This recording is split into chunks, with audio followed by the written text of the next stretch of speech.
All right, hello, hello, hello. How's it going, Rasmus? Good to see you. Haven't seen you in a little while. All right, so we're gonna continue work on the seaplane. Did a little work on it yesterday, back in the career build series after working on the build for Alistair's challenge.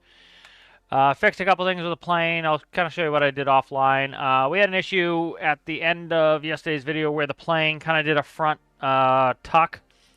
And that was due to the fact that just for testing, I had the flap lever connected to the pitch and the props. I changed that, so now the props have a pitch to correct for the fact that the center thrust is over the center of gravity. So to kind of, illustrate this real quick, your center thrust is essentially right here off your engines. And so let's do it with both sides. So your center thrust is right off the center of your engines there. And because of that, if you look at where your center of gravity is, it's that pink block. So what's going to happen, right, is your thrust is going to push your nose down. And so that's what ended up happening. As I was giving more and more thrust, eventually my elevators on the back here, which are these, could not overcome the thrust from the engines tipping the nose down, and it did a front tuck. So that was due to center thrust being above the center of gravity. Now, what you can do is use the prop pitch on the propellers, and they actually do this in real life. I'll find some pictures here for you of airplanes that do this. The engines are often tilted, and they're tilted so they have the best performance and that it aligns them correctly. So essentially what you're doing when you do the pitch is you are changing the center of thrust so it's more like this. And because it's aiming down, as you can see, the resultant thrust is now split between forward and up. And so you're essentially removing some of the thrust that is above the center of gravity. And it's not only pushing it forward, but pushing it up, which will help mitigate this problem. And so that's essentially what you're doing with the pitch of your propeller, is you're doing something like that. If we did it the other way, for example, let's just use this one here because I have these. If you did it this way, for example, it would make it much worse. It would push down along with being over. So that's kind of what you're doing, is you are changing the thrust vector. Thank you, Rasmus. So let's find the Lake Buccaneer. I forget what the other one is called. Find some images of the Lake Buccaneer. You can really see this on the Lake Buccaneer. It has a engine nacelle that is very much above the center of gravity, and it is also tilted. And so if we look at the Buccaneer here, you can see, if you look at this picture here, especially illustrates it quite well. I'll grab this picture and I'll put it in paint, and then we can kind of look at it a little bit better. You really see with that picture how the engine is tilted down to kind of mitigate some of that issue with the center of thrust being so high above the center of gravity. And I go to Wikipedia and it's not there. I'll bring up paint and that'll make it easier. But yeah, that's one way you can kind of solve some of these problems.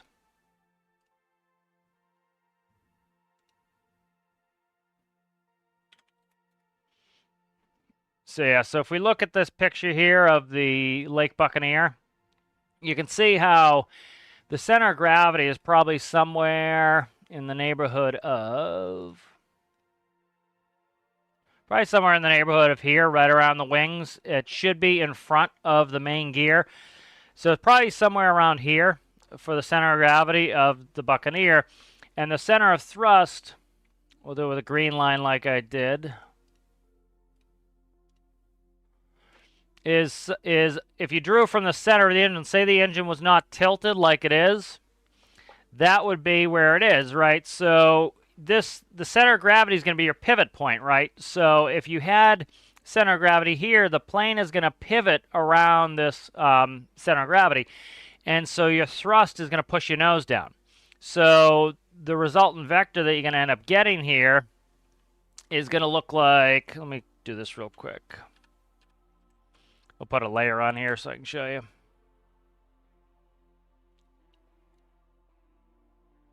So like, let's say the CG is right here, right? And the center of thrust is right there. What's going to happen is it's going to push and it's going to rotate around here, and you're going to end up pushing your nose down like that. And that was the issue we were having. And so what you can do is what they did in the Buccaneer here is you can see how much they angle that down. All right, and now your resultant thrust vector is like that. And so it's going to push it straight ahead, and it's not going to rotate it around the center of gravity as much. So you can put that prop way above. And the reason they did on this one is you can't have the prop hitting the water, destroy the engine. And so you have it up high like that. You know, the other thing you can do is you can, of course, move your center of gravity, but, you know, that's not really helpful either. If you put it up there, of course, you could have a straight thrust, but then you start having issues where, for example, where your elevator placement is, you would be rolling around here instead of rolling around the wings. Ideally, you want to roll around the wings. If you watch my hull tutorial series, I talked about how in a plane, it's great to have your center where your roll axis is right around your center of gravity, because you can roll at 10 degrees and the plane wants to stay there, and so you don't have to put a lot of aileron force on to maintain that. If it was up here, you'd be trying to roll the center of gravity, and once the center of gravity got left or right, it would want to keep rolling. If the center of gravity was really, really low, you would roll it 10 degrees to the left, let go of the yoke, and the plane would want to straighten back out, which sometimes those are some benefits. For example, trainers, you want it to kind of roll back. Fighters, you would want it to stay where you leave it. So just a little bit of aerodynamics there. So if you understand some of the stuff, you can kind of work with it in game, and that's what we're doing. But working really well. It's fast. We'll go quick speed run here to kind of show you. That's where I was kind of getting toward at the end of yesterday and didn't finish up with it. I don't like the way this is right now. I'm trying to decide if I want to do something here. Don't like that right there. I might change that to something like that. That's better. I changed the tail just a little bit. I brought it back a little bit. Started working on a couple things. I put in some doors here on the sides. Put in a door in here. I don't have a control yet, but let's do that real quick. I have 2 door controls. That's composite there. That's good. We'll do this one. Put a door controller in there.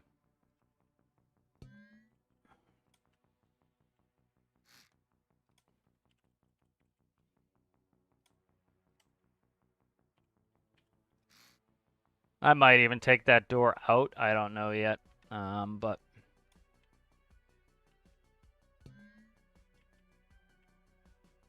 make sure that is correct.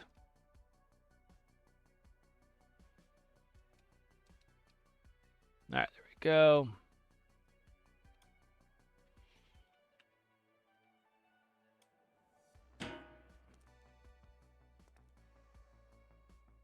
So I need a little bit more mass in the front. You can see it's light in the front, and that's because I added some stuff in the back, but we'll do that. All right, and then I just want to make sure this door controller, I need infinite electricity. All right, so that's going to have problems, so we're going to get rid of the door. I don't really need the door. I just wanted the frame anyway, so let's go ahead and get rid of the door, and we'll leave the frame, because that's really all I want out of this door anyway. I just want kind of a more narrow area going into the cockpit to kind of demarcate the different areas. That's all I really want there. All right, good. All right, we're going to put a second seat in here. Oh, shit. I didn't mean to do that. Let's start working on the second seat.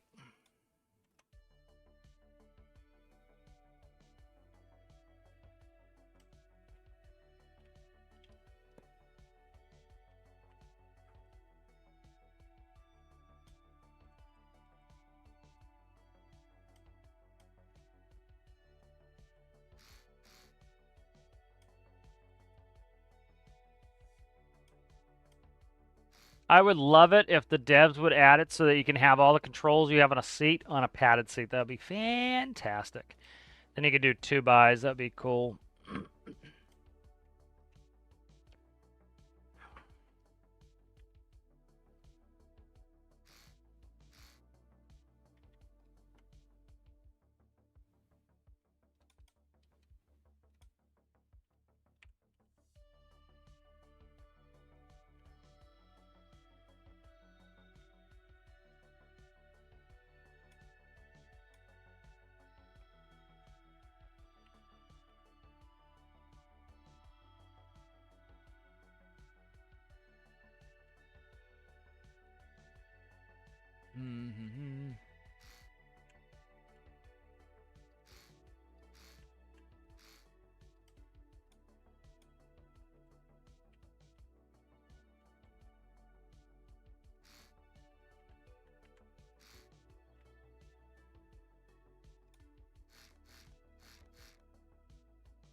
I like that seat back. That works for me.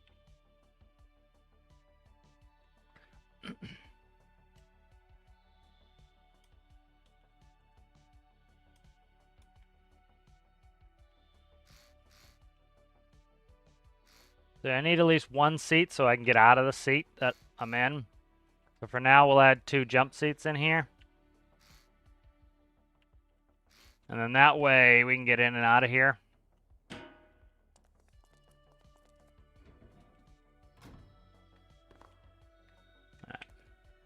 So if I get in my seat, what I do is I get out and then jump in that seat, and now I'm out. So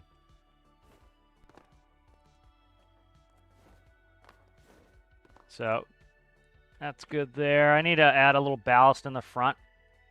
What I think I'm going to do is I might put the rocket glitch in the back here, which is what I'm thinking of doing.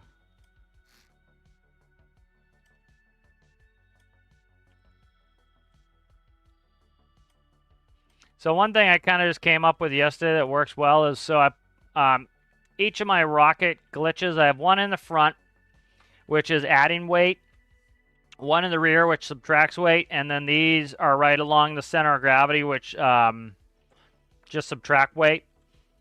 And I'm going to... and I've got them numbered, essentially. So right here, the burn rate is 1, the burn rate on these is 2, and the burn rate here is 3, so I can find them.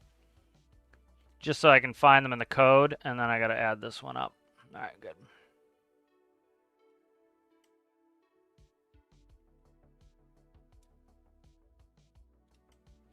All right, so CBS 25, seaplane, and then today is 12/6.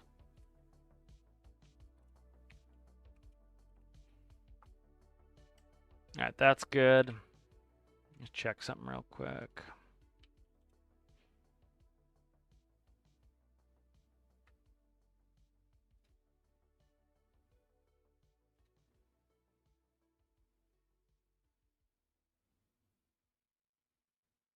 All right, good. So this one will be 3. Save a backup of this. So I did release my loader for Alistair's challenge, and go check that out. Today is the final day for submissions for that, so that's exciting to go see how everyone did on that.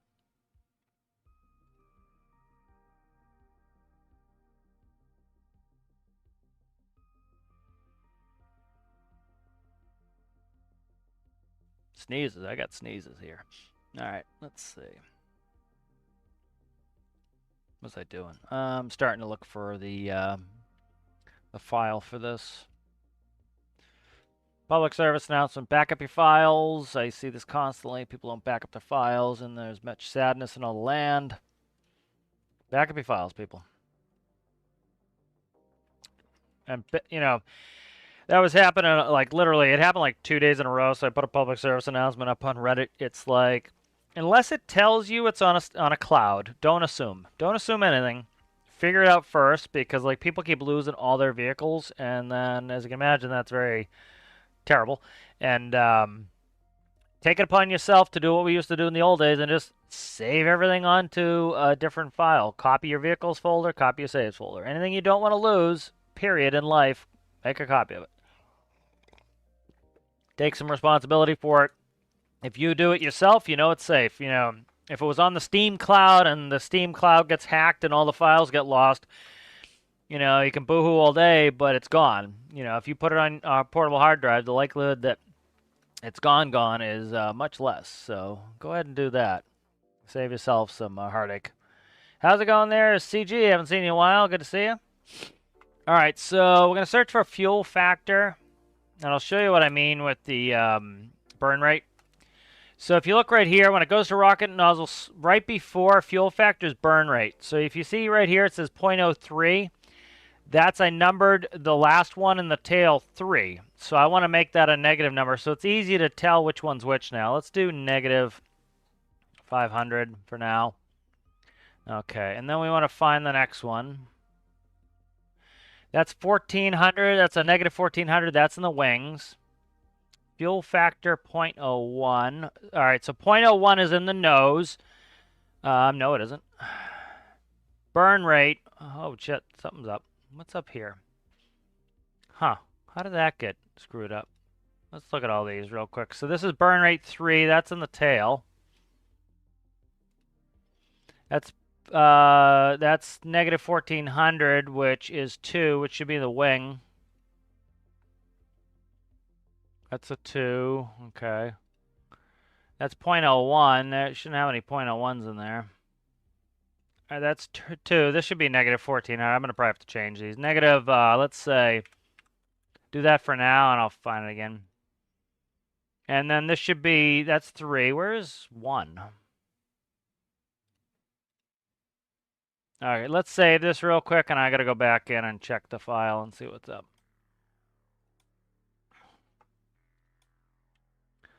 The burn rate should make it easy to find. That is 1. Okay, it's at 100%. Let's make it 99. That's 2. That one's 2. That one's 3. So I got to find 1. All right.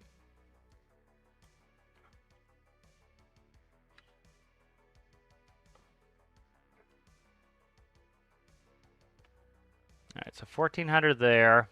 1400.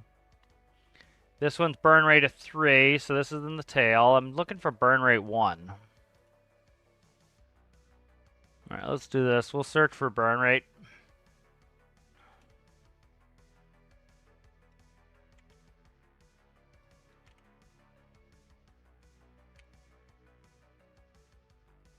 All right, there it is right there.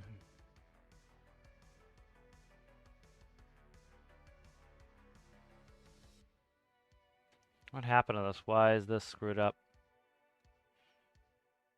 All right, what we're going to do is this.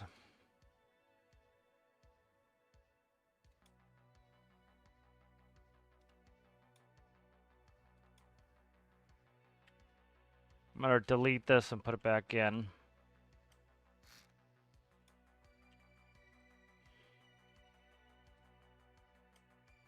Because I could jam a bunch of weight in here, or I could just do this. Okay.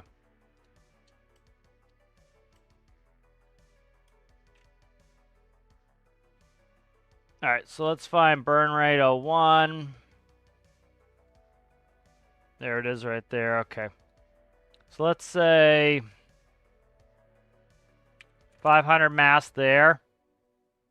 So we're taking 500 out of the tail, putting it in the nose. We're just shifting a little bit. And then I got 1400 out of each. So there should be 2 of these. 1, 2. All right, good. So that can save.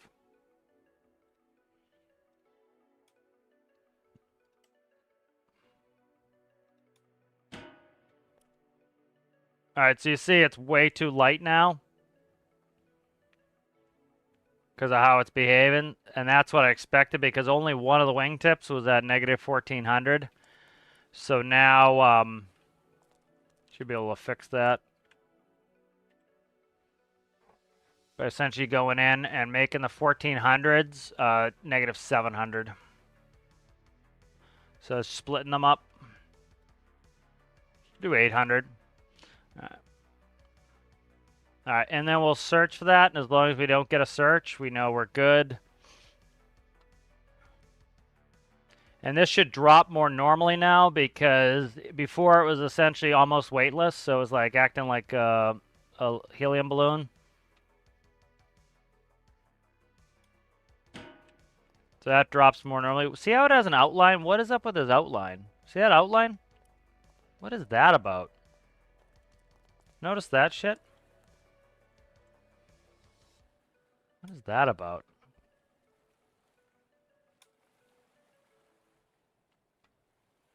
This might screw something up. Motion blur disabled. Shadow ultra.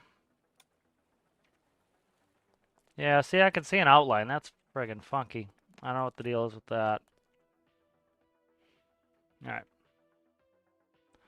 Alright, so we want to find 500 here.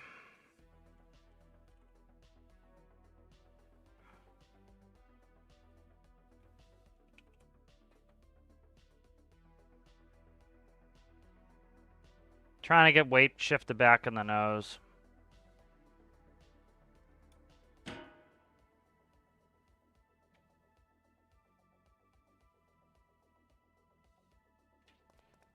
What is going on? All right, let's check some chat. Yes, I like push pro as well. Oh, somebody already on Twitch to boot. Yesterday was the record. I think it took like 10 seconds for somebody to need to be booted on Twitch. Makes me want to just not even like stream on Twitch anymore, how bad the bots are.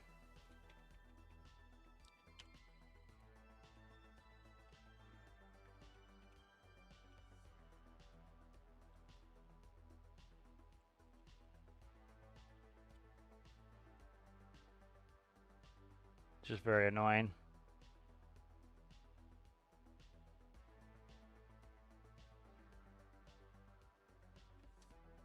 Oh yes, entertaining excursion. Okay, just a glitch. Alright. Hopefully it goes away, the outline. Why is that front weight not adding a little weight? What it could be is the... No, that should be lightening that tail right up. Let's see. Okay, fuel factor is 1,000 in the nose. Alright, let's do a ridiculous 10,000 in there. And that's gonna...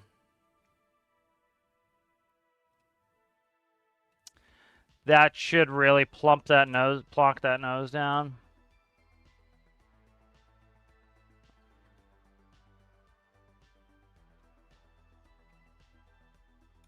Cat's getting too involved in what I'm doing here. See how it... nope, it's sitting funky now. Huh. That's really weird. Alright.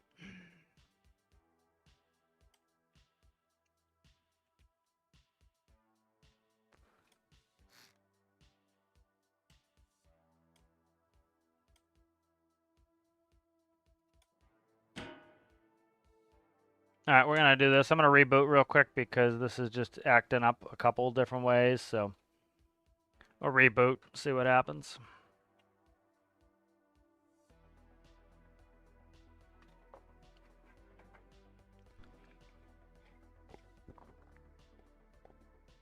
What you doing there, Soot?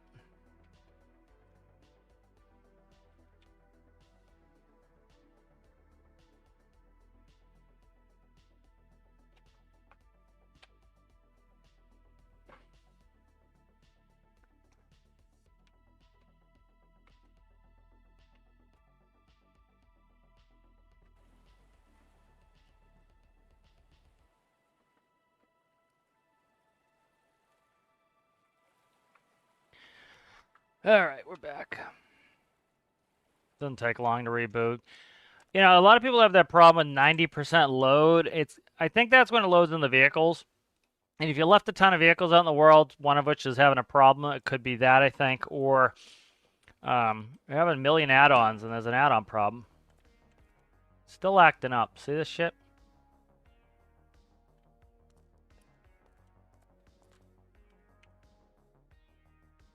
Alright.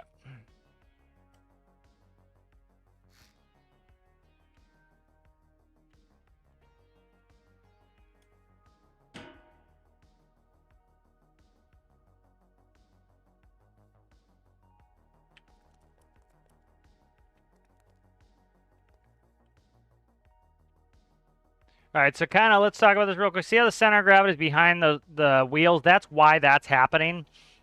And so, you know, that's essentially what causes that is if the center of gravity is behind your wheels. And so I see a lot of people, especially new players, they'll put the wheels like way back here. And they wonder why they can't rotate. The whole point of where you want to place your wheels, you want them right behind the center of gravity. Now, we're going to drag the CG forward. Let's spawn this real quick, make sure it's behaving itself. I don't like using too many of those rocket motors because you start, you know, glitching, and it causes problems. So what we're going to do is let's cut this. I'm going to move this one all the way back as far as I can there. I want it behind the center of gravity just a little bit. You know what? Let's not do that. All right, let's do this. Let's leave that because I want to put those where I want my center of gravity. I want my center of gravity right in front of the wheels because if they're right in front of the wheels, it makes it easy to rotate. I don't have a quick and dirty way of explaining it, but right there. So right there on the CG is about where you want it. So we want to move the CG up. I'm just going to do it with weight to kind of cause myself fewer problems.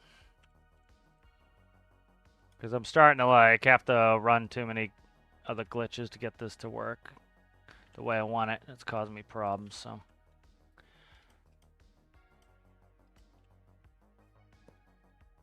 But this thing has a really good top speed. It's with takeoff configuration, it's about 250 knots. And then in cruise, we're talking about 280, or high-speed cruise, about 280 knots. And then, you know, once we're trimmed out for max efficiency, it's we're talking about 250, so really good and efficient.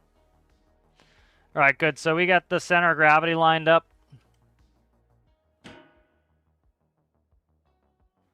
All right, so you see how... So let's talk real quick why you want that center of gravity just in front of the wheels, right? If it's behind, right, it's going to want to sit on its tail, and that's fine, say, for example, for a tail dragger, right, because you want it to sit on the tail wheel. So you notice how when I jump on this, it's picking that nose wheel up. That's perfect, so that it requires very little elevator to be able to pick the nose up, to be able to pitch the aircraft, and especially to rotate off the runway. You need to be able to pick up the nose and get the angle of attack increased to be able to get off the water or get off the runway, right? So you want that right there.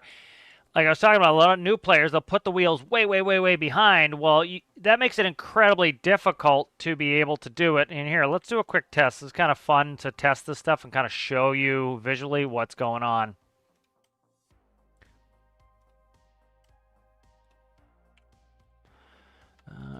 All right. So what we'll do here is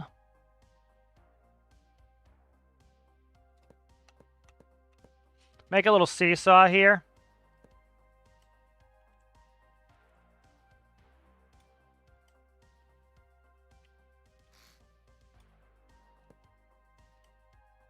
All right, and then what we'll do is we'll just make the max power 0. All right. And so your pivot point when you're rotating is the tire, right? Because it's rotating around the wheel to get that nose up. All right. And so if you have, let's say, for example, we'll make this equal. Let's make that, what are we doing again? Let's make it, we'll make it 20. 20 this way. And I'll make it 20 blocks this way, right? So that's even. So that should pretty much sit flat, and it does. All right. If you were to put your center of gravity a little bit behind the wheels, right, it's going to sit on its tail. Now, because this is barely back there, it may barely do it, but you can see how it's leaning backwards? And then the further back you move that, the greater the lever arm, and the more torque it's going to put on there. So that's why, for example, you see some people with a really super duper stubby tail, and their elevators don't have a lot of authority. And so if you put control surfaces way up there, you're going to reach max deflection before you can ever pick your nose up. If you put them way back here on the tail, you have more leverage. And so with the prediction of that, as we go further back, the longer the lever arm, the more torque and leverage we get. So with that, right, it was barely tipping up. Now this should tip up quite a bit, right? That's our prediction. Bingo. Right, and if you put it even further back, right, it's going to have even more torque. All right. So we put it there, right? It's going to have more torque. All right. So that's why you want a nice long tail sometimes in your airplane, so you can have smaller elevators. If you have a short tail, you need very, very, very big elevators, all right?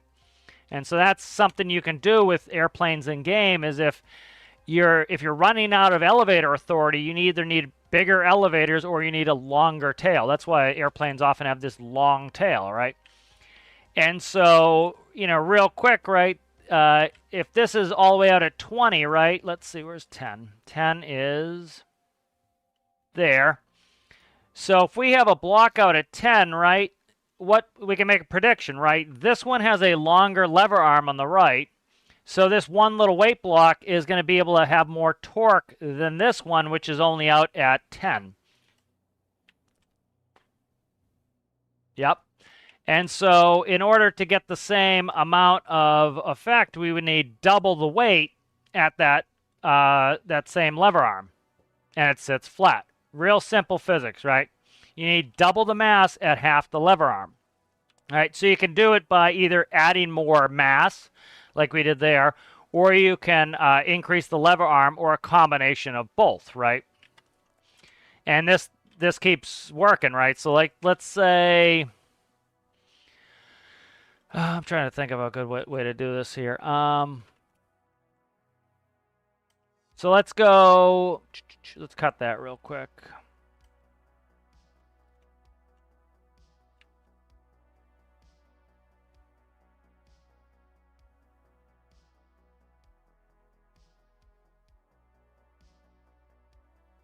So let's say 13, right? So that's about 75% of the way out there, right? So we know the right side's still going to win. All right, now because that's 75%, if we put two of these, it should beat out the right side, and it should go to the left. All right. And so right there, that is, that's 30 right there, right? Well, let's go ahead and do 40 here. All right. I did it backwards. That's 3. This is probably about 4. A little bit more. About 4.5. One more should put this over on the left side. So you can kind of see how you're working with leverage on this. And so if you think about your wheels, right? So now let's talk about wheels. It's kind of how we started, right? If you have a weight up front, all right, so this is what your nose, let's say this is your nose, right? And let's just add 4 blocks there, right? And let's say that you put your wheel is right here, right? This is what happens when you see new players, they put their wheels too far back. You need an insane amount of force to be able to get that up. You need a really long lever arm because essentially your pivot point is all, I'm trying to think of a better way to describe this. They have essentially a very short lever arm, and because they have a short lever arm, they need to lift up all this weight way, way, way ahead of the pivot point. And so essentially what you'd be doing is this. So essentially what they're doing is when they put their wheel way forward, they're essentially putting the mass up like this. And so you would need, what do we got there? We got an equal amount of weight back there. And if they have a short tail, you would need like that much weight to be able to tip it to the right. So putting your gear in the right place makes it so you can have the proper leverage to be able to get that nose off the ground. It's kind of hard to describe the end of it where your wheel goes.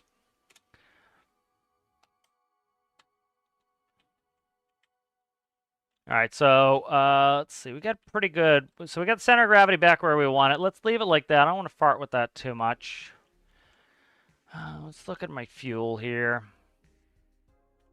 I do kind of want to get my fuel where we eat off the same tanks. I don't know if I'm able to do that though. I can't really go up, can I? No. I could go back here and over. That's what I'll do.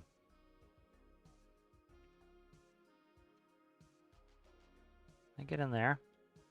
I can do it there, I think. Maybe.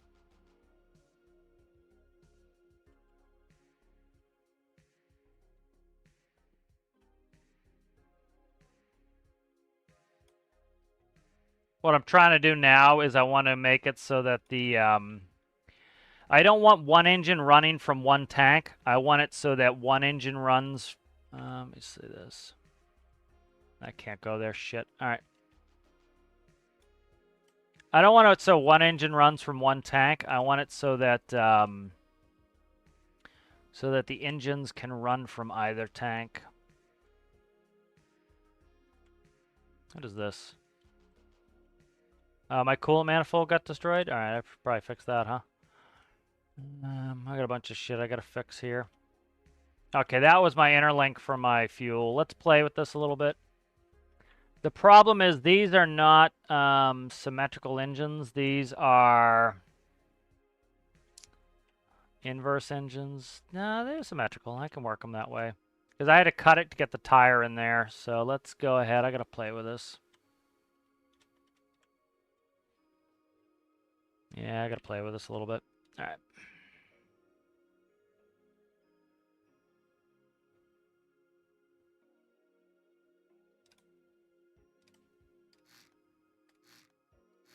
Get the coolant system working here. And then I gotta get a fuel system working here. Because this is to interlink the fuels here. Yeah. Alright. We'll work on a couple things here.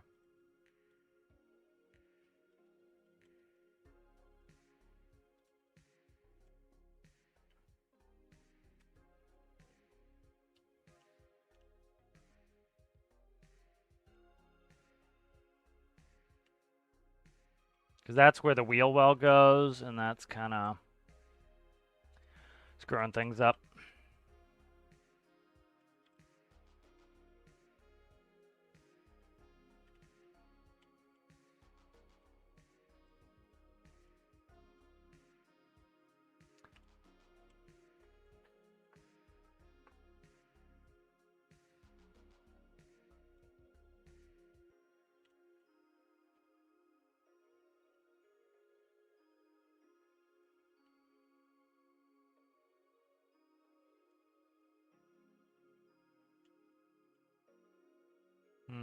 They're tight on space here for using those pumps.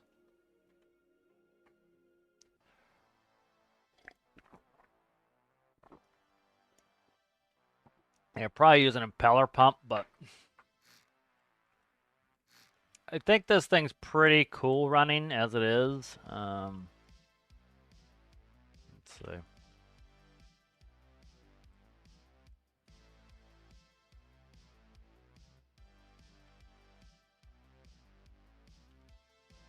The problem is I don't have a ton of space. Then I gotta get the fuel moved over, so let's see what I want to do.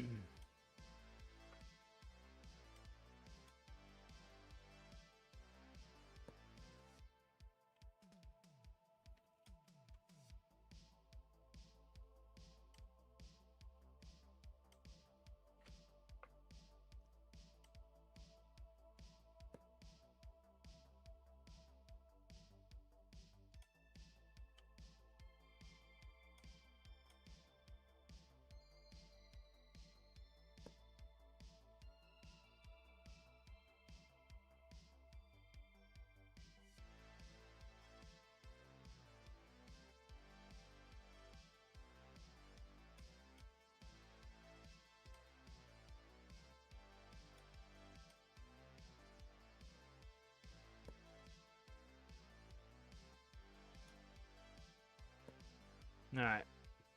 That is out.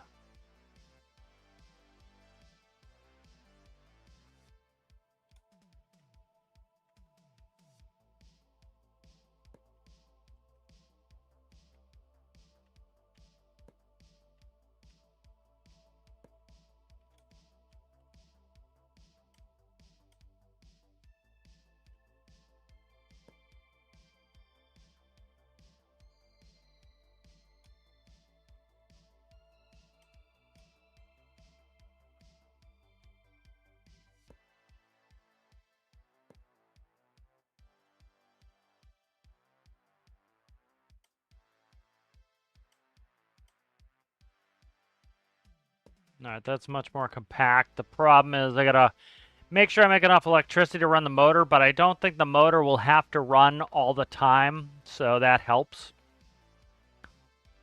That's about as compact as I can get that.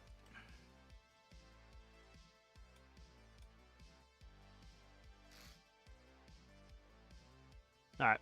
So that's about as compact as I can get that. And the shorter I can make the run, the better the performance is going to be of the cooling. So that's helpful. Let me make sure that one came out okay over here. That looks good. All right.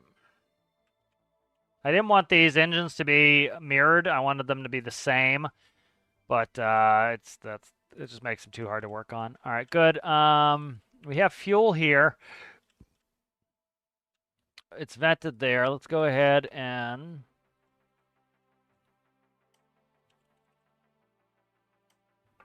put a pipe cross here.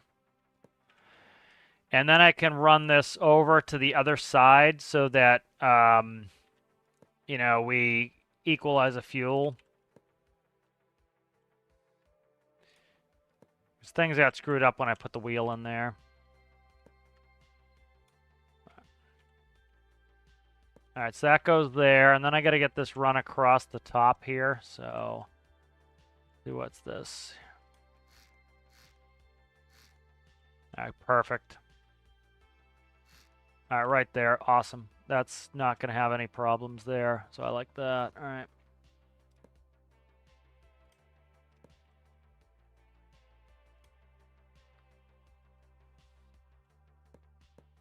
All right, good. So there's our fuel. Goes across the top there. And so now it can. So the fuel's in the pontoon, so it can run from either tank. So that's good. I like that.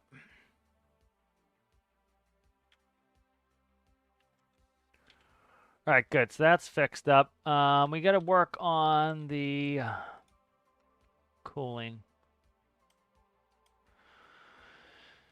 Alternators, master, cooling, start. All right, cooling's simple. We just have to switch that over.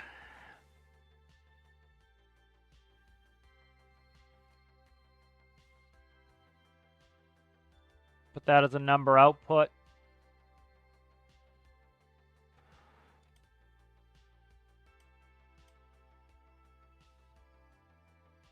Why is this all down there? It's weird to me.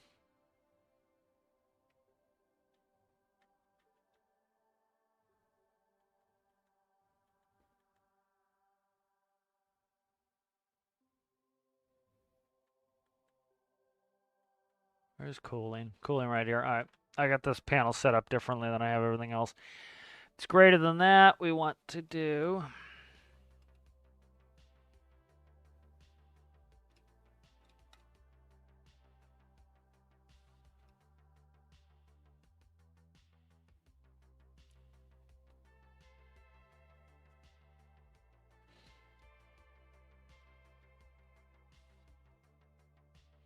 And then for a constant number for this, 0.18 I find maxes out the flow rate on the impeller, so you don't need it to go all the way up to like 1 or anywhere near there. 0.18 will max that out. All right, so that's good.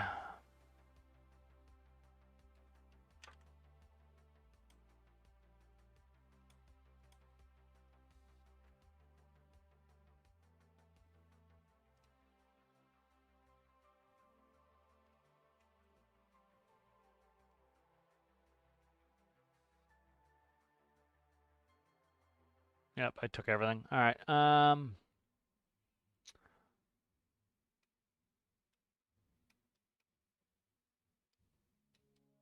That's all I really needed there anyway. All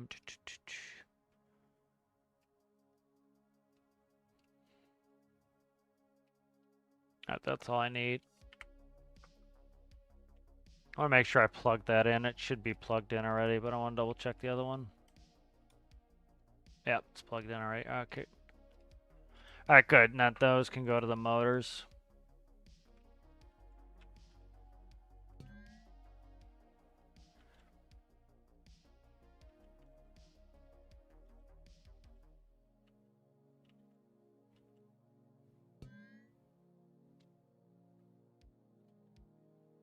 All right, good. That's that. These are not supercharged engines, and we're already doing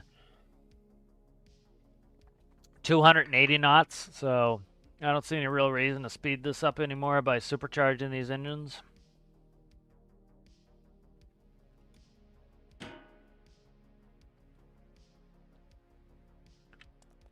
All right, good. So we got this all set up. Let's go for a quick run. Still need infinite electricity, but that's fine. We can deal with that later. All right. I lost my my flap control. Let's do that flap control now.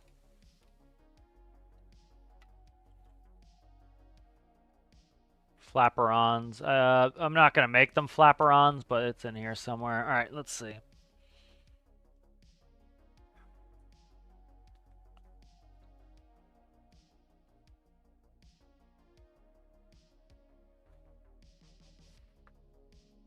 All right, so here's the roll. It's adding that. So flap is there, so I don't need flapperons.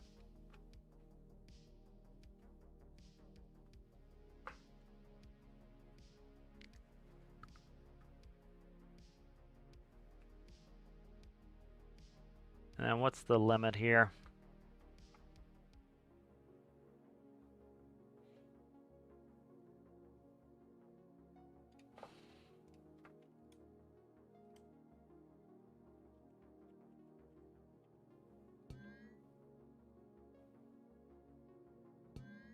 I'll change this to a different system. I don't like this system, but I just need flap for takeoff, so.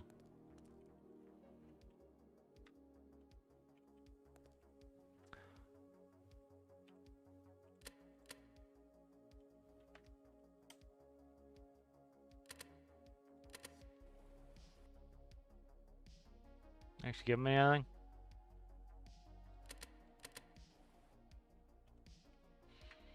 All right.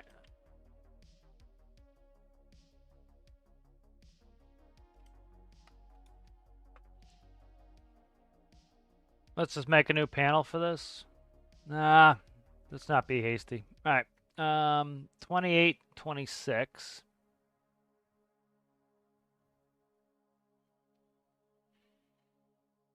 All right, that's good. 28, 26 are going there. This can go. I don't want flapperons, so it can be flaps. Flapperons are a combination of ailerons and flaps.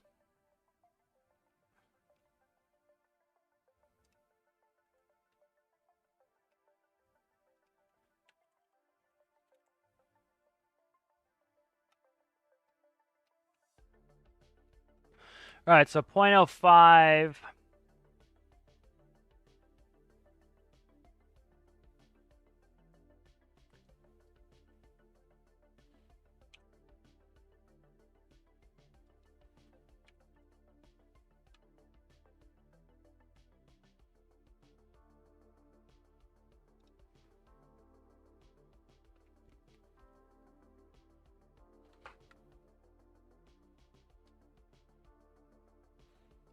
Let's see if that is greater than 1.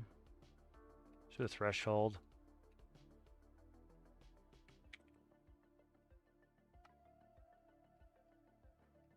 I want that PID running all the time.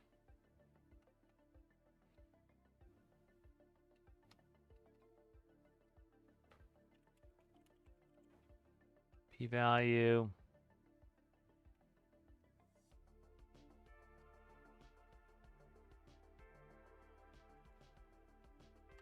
All right, that should be good. P-value 1. All right, so what this will do is then I click it up, I'll say, hey, I want 25 degrees of flaps. And then it will go ahead and it will increase that so it gets it.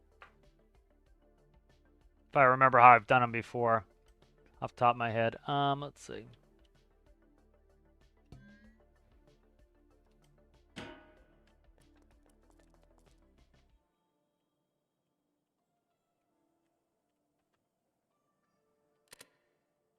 Okay.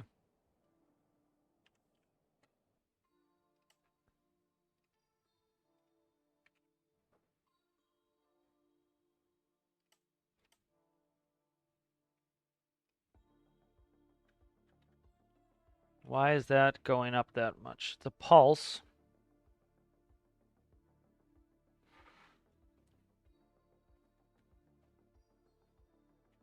Yeah, I don't know why that went all the way to 1. 0 to 1. Increment 0.25. That's fine.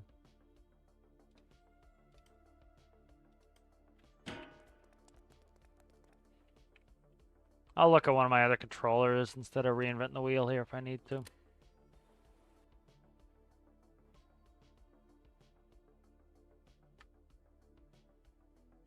All right, let's save this, and instead of reinventing the wheel, I'll go to one of my million other airplanes that have progressive flaps on them.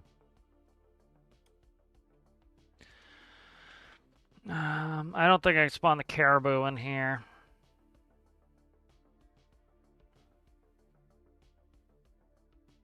Let's see. Again, I wish it would be nice if they would let us put in.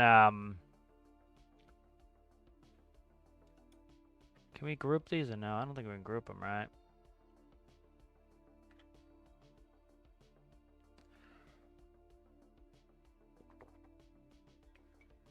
Problem is the caribou is, yeah, caribou's too big. All right, let's move bases.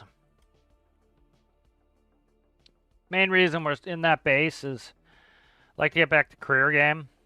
Saying this is the career build series and try to get, I got to make sure it fits in that base, so.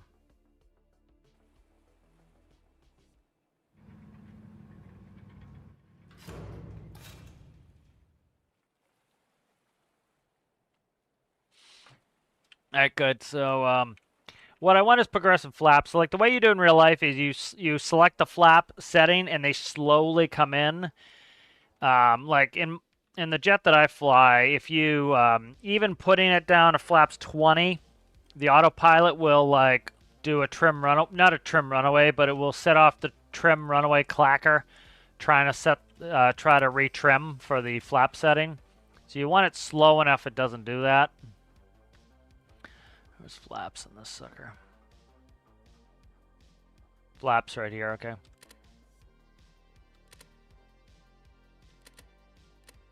Alright, this one is not what I want. I would say that...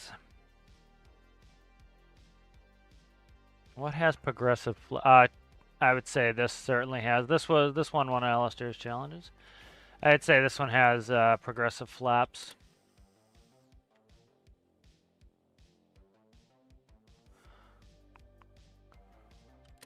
Alright. Yep, see how it progressively goes in degrees? And if you watch them, they slowly go down. That's what we want. Alright, good. So I gotta find the flap controller on this one. Right here. Alright, flaps. That's easy.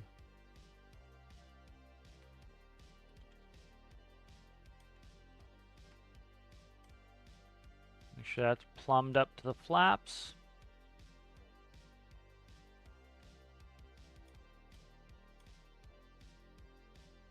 That goes to the flaps. All right, perfect. All right, let's take that with us.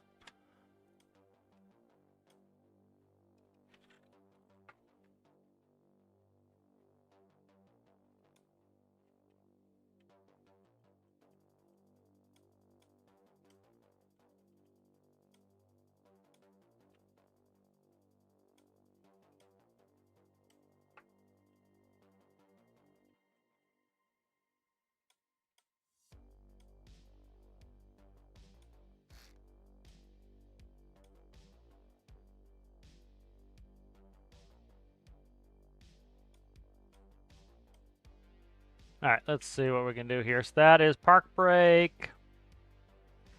I won't screw with that right now. Flaps will screw us. So the flaps are going in here. And then anti-flaps have to go backwards. So port door, starboard door. This is a bunch of weird shit. So I gotta go through this and just get it down to what I want. All right, so we'll look at what the flaps are all about here. So we get the panel, and this is our flap. So it's again 3 and 1, and then it's going into 4 settings. So it's increments of 1 up to flaps 4. And then what you want to do is 45 degrees is the flap. So you essentially dividing that. So 45 divided by 4 should be 11 1/4. Yep, 11 1/4. So each click is 11 1/4 degrees. And so that's what this is. And you're saying, hey, PID, I want 11.5 on my flaps. And then it's going in there, and then what's going to there? 45. So what you're doing is you're taking the final output by 45, and it's saying, hey, I want this many degrees. This is the current degrees I have, and the PID does the differential, essentially.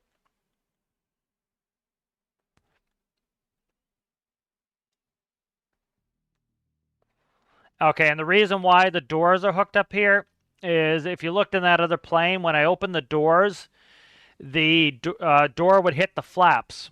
And so I had it set up where it would automatically put the flaps up if the doors opened up. So that way you couldn't, you know, in game you'd cause phantom physics. And in real life you'd damage your flaps, you know, you bend your flaps with the door. So it makes it so that the flaps go up when you try to open your doors. So that was why they were in that controller.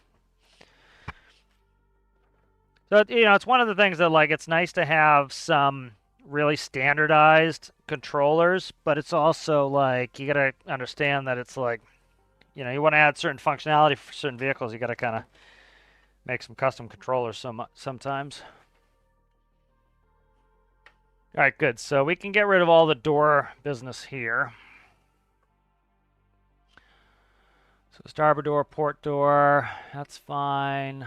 Bang, bang. This can go like that for now. All right, good. All right, so that's our flap controller. And then I need to put anti-flaps in.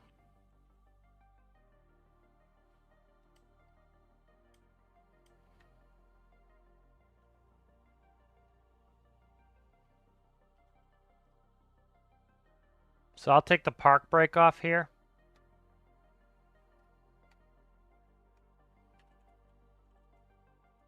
All right, all anti-flap is, I talked about this yesterday, is the game flaps add a lot of lift, but they don't add enough drag. And so anti-flaps work in opposition, and that makes it so that you get more drag as well, and you get a more correct deck angle.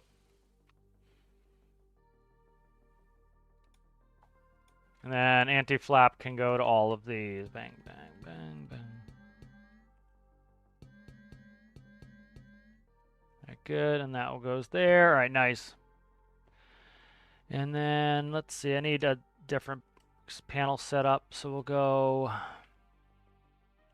What is this? This has flaps, the flap numbers, heat. All right, so heat can be something else. I don't care about the heat right now, but let's see, 25 for... Okay, that's 25 for the read, 26 and 27 for up-down. All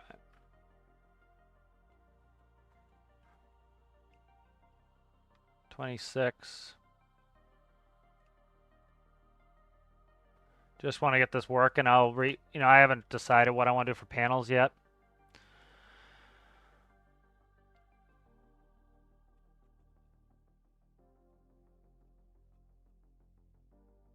All right, good. That should work now. Where's that going? What's that?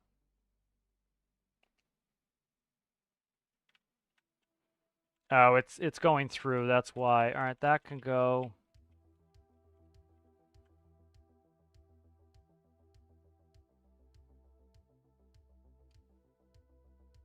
There.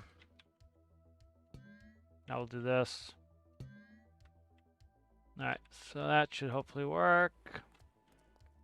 I'm going to end up redoing all these panels anyways for this particular aircraft, but... All right, so let's test the flaps. It's not a good sign.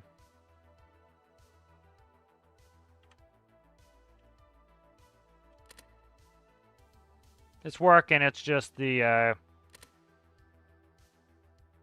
have to change how it's set up in there.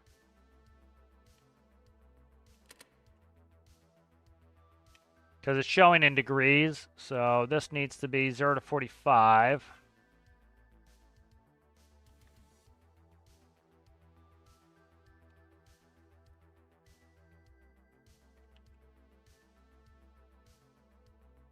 Let's flip those numbers.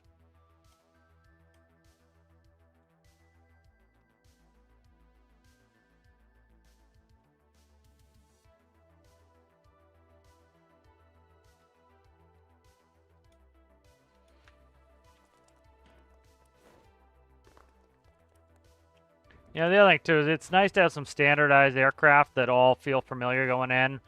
But it's also nice to have each aircraft have its own personality, so it's kind of a tug of war between that.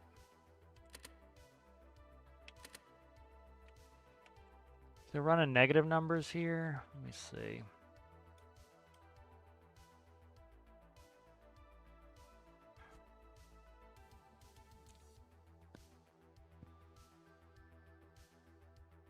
Okay, so that's running negative.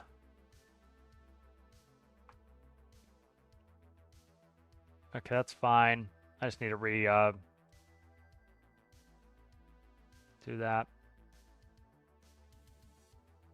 All right, good.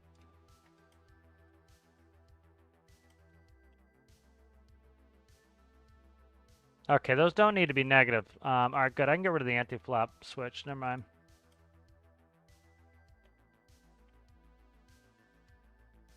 That can go. This can all be flap because they're upside down, so.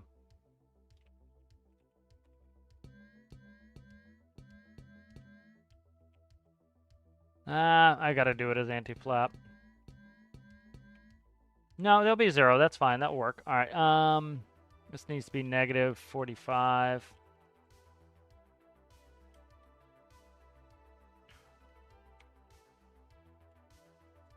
Okay.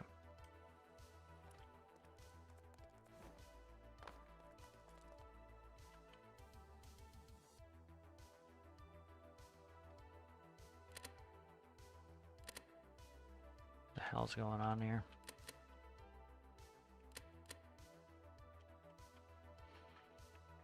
What the hell's going on?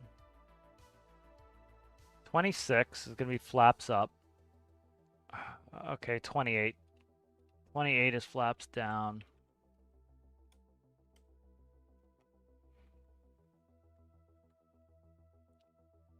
All right, that'll do it.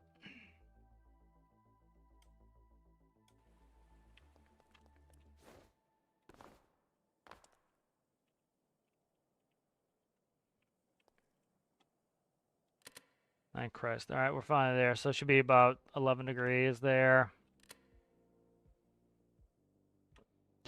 20 degrees. 33. All right, good. Nice. So it gives us a nice progressive slow flap, which is how they are in real life, so that you don't. It's like what happens when we go to flaps 20 in my jet. It tries to really stick the nose down really hard because every time you do pitch power configuration change, you need to trim, and so you're adding all this lift, and so you got to push that nose down so you don't climb. You know, so say I want a full flap, I just go 1, 2, 3, 4, and it will eventually get there, but it will do it nice and slow. You see people who do it and it's instant, well, then they wonder why the plane behaves funky. Because you're adding a shitload of lift right away. 1, 2, 3, 4. So you put flaps all the way up.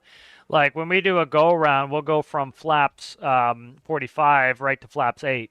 And it still takes a while for it to come up. It comes up on schedule. But it's you set it right away. All right, good. So that's better. Let's go for a quick flight.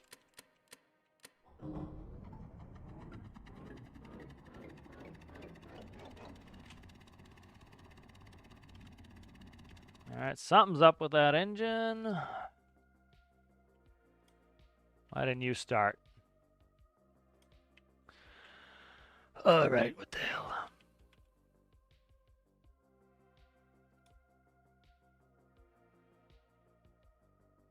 All right, panellet's got to go to both. All right, that's what it was. All right, that'll do it.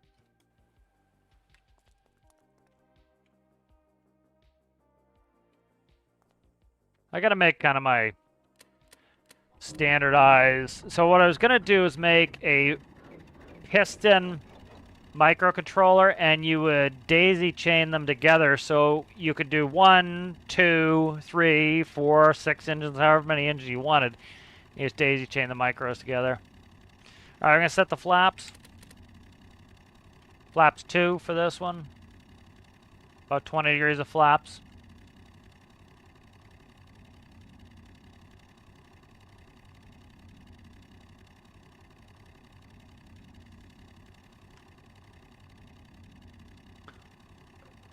We'll take off from the land, we'll fly around a little bit, we'll land in the water, we'll take off from the water, we'll come back and land on the land.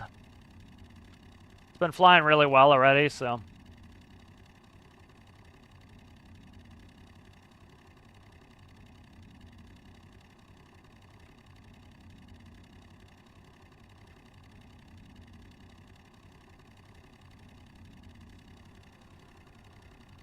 right, here we go.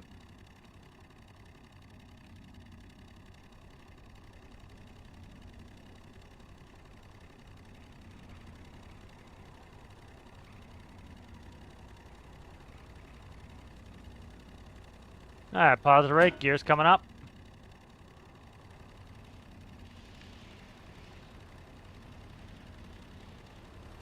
All right, let's go max thrust. All right, so we started doing a speed test yesterday. I'm gonna put my flaps all the way up. So see, I have to trim every time I put the flaps up. I got to trim. All right, so we're currently going 250 knots. So fast. We have a constant speed propeller system in here, and so it's low pitch, high RPM. You can hear the engine screaming. And so this is good for takeoff and landing, because if you look, I'm going to change my speed really quick. I'll bring down the thrust. So you can see how quickly I can change my speed. That's what you want for takeoff and landing, right? You start sinking, you have a gusty winds, you need to quickly be able to change. And if you have too much propeller pitch, you're not going to be able to do that. So you want to have low pitch, high RPM for takeoff and landing. Once you get up, you want to start bringing your propeller back and increasing your blade pitch. And you'll notice we get a faster speed because our engine's still moving pretty fast, and we're taking a bigger bite out of the air.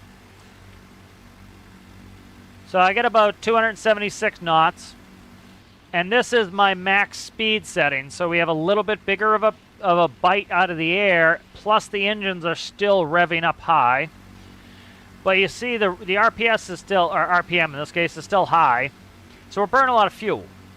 And so generally what you would do is you would, when you get up to cruise, you would keep bringing that prop back, and it's going to keep causing the blade pitch to get more and more pitch.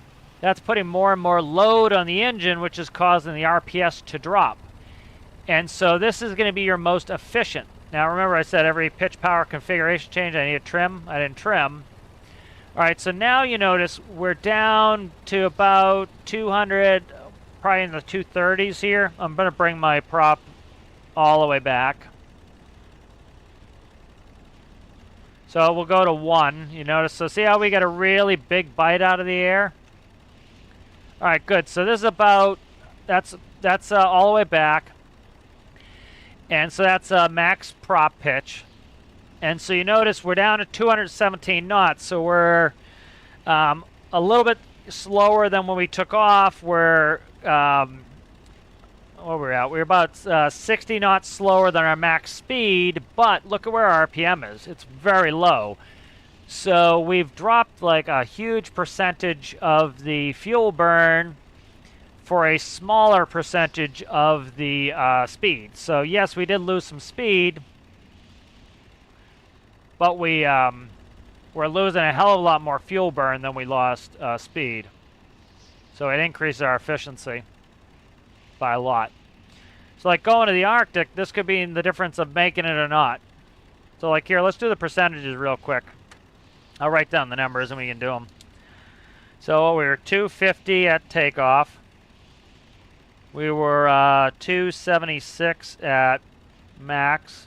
And then cruise was 217 for cruise. All right, and that's our speeds. And then we need the RPM values for these. So right now we can check our RPM. So in cruise, our RPM is 575. All right, we need to check out max, and we need to check out takeoff. So let's start increasing that prop again. We'll get it up to about 276 knots. And so see, you can make compromises too. You can increase the prop by pushing it forward and decrease the blade pitch to get more speed, but you're going to trade off more fuel. So you notice we're already like nearing double the amount of fuel.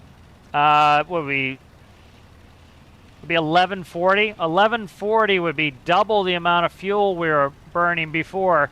We certainly didn't double speed. So let's go to 276, which was our max speed.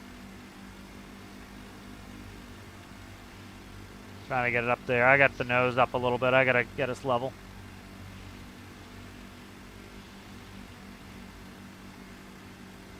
All right, so right about there. And that's at 1460 as max. All right, 1460 is max. Now let's go full forward in the prop, and we'll go to takeoff. You notice how much more quickly it's bringing the temp up now. All right, so now we're at takeoff, and that's 1560. All right, good. Let's go back to cruise. Actually, I want to check the cooling real quick, so let's keep it here for cooling.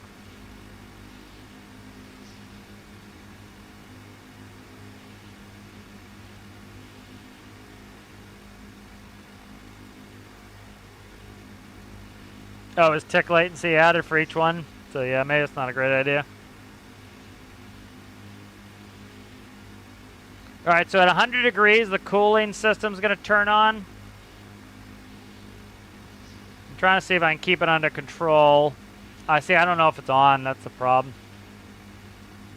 But cooling system should be on. It's got the overheat protection system in there, so it should we shouldn't catch on fire.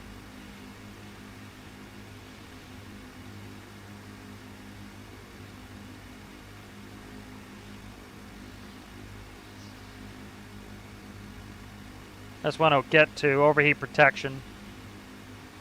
So, for example, this right here is a situation where you unlikely would be able to cool. You don't run at your takeoff and landing setting all day long. You don't do it. You use this prop and RPM setting for takeoff and landing only. All right, so let's go.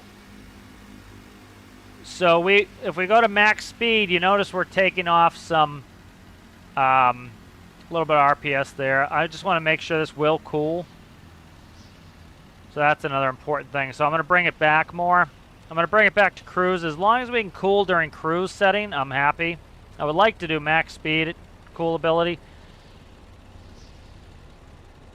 All right, so notice we're able to cool when we're in cruise setting. That's the most important thing to me, is to be able to cool here. So we are cooling at cruise setting. And we're still doing a good 225 knots in cruise. Like, for example, I have a limit on my toga setting. When I take off and my thrust levers are in toga, I'm pretty much out of toga by the time I hit 2,000 feet. I'm out of toga. And so there's a limit on how long you can run your engines at that higher setting because you're just doing wear and tear on your engines. And so it's kind of why you don't want to be running really, really high RPS anyway. Plus, it's loud as shit. All right, so let's run these numbers real quick. Where the hell did I just put my calculator? All right.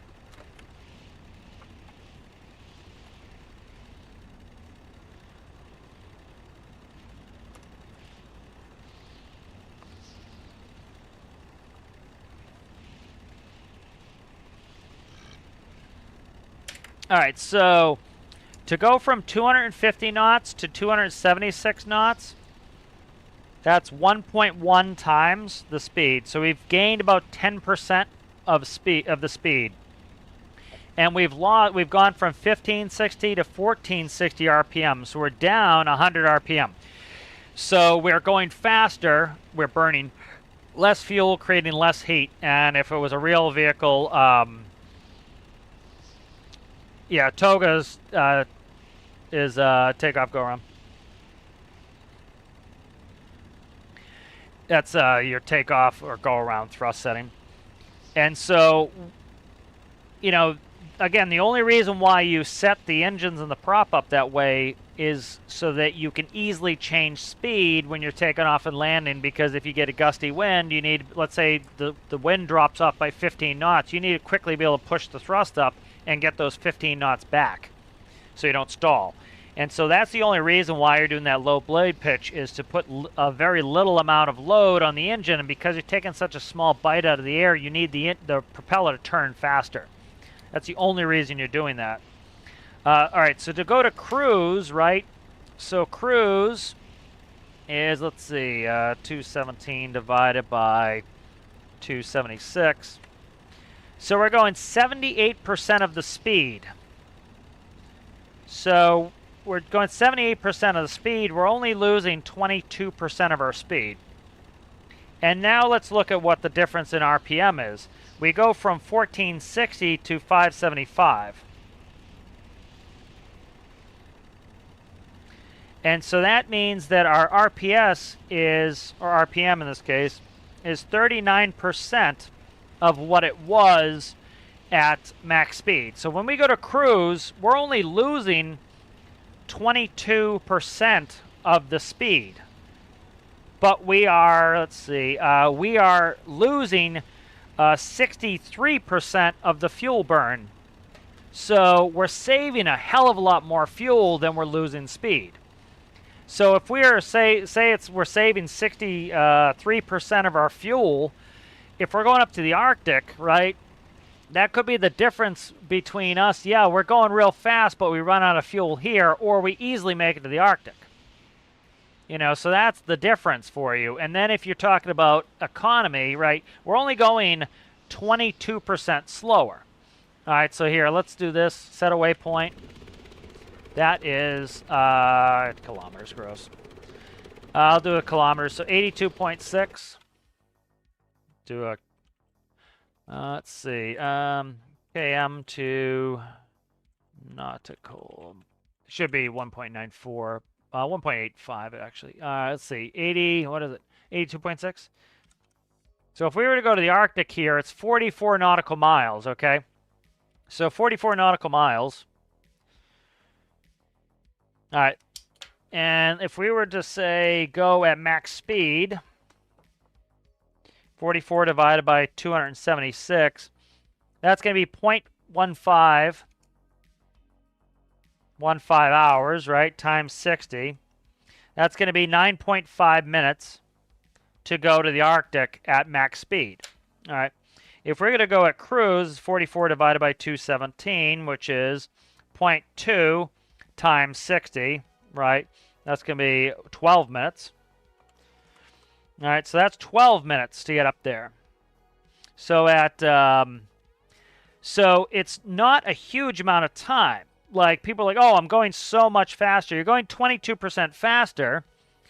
That's the difference between you getting to the Arctic in 9.5 minutes or you getting there in 12. Now look at the fuel burn. Let's say it's a direct fuel burn. Let's say we have 100 gallons, right? If it takes us 100 gallons to get up there with max speed, it would only take us 37 gallons to get up there at cruise. So we're only adding a tiny bit of time on there, but we're adding a much bigger amount of fuel. And so that's why, like, you know, why everybody doesn't, like, I never cruise at my max speed ever in the jet. I pretty much, we don't always go max efficiency. Like, sometimes they need us to speed up or slow down for traffic. But for the most part, like, we'll do 7.7. you know, we do efficiency numbers. We're not doing max speed because, for example, like there was something they showed in one of the manuals to go from like 0.77 to Mach 0.8. You save 3 minutes and you burn 15% more fuel. So is it really worth burning 15% more fuel to save 3 minutes? And the answer is hell's no. Right? You're talking thousands and thousands of dollars to save 3 minutes. It's not worth it. Right? So the better place to save time, for example, in an airline context, is to do it on the ground. Right? Make sure you board up on time. Make sure everybody is ready. Make sure everybody shows up on time. Right? If you're 10 minutes late, right, you'd have to spend thousands of dollars to make that up in the air. You just can't make it up. And so you can kind of see how it's not worth going super duper fast everywhere, especially in a career game. You know, like I showed you, that would be, you know, that would be 63 more gallons of fuel to get to the Arctic 3 minutes earlier, less than 3 minutes earlier. So it's not worth it, right? You got to pay for that, right? So it's not really worth it. And then it makes your vehicle harder to cool. So distances in game are really not that big to be worrying about that. All right, let's see, lights. I got the lights all hooked up. I don't have a lighting panel. All right, do we work on... Let's get this thing... All right, so what I want to do here is this is running somewhat. What I want to do is let's start working on electrical systems. I think what I want to do here.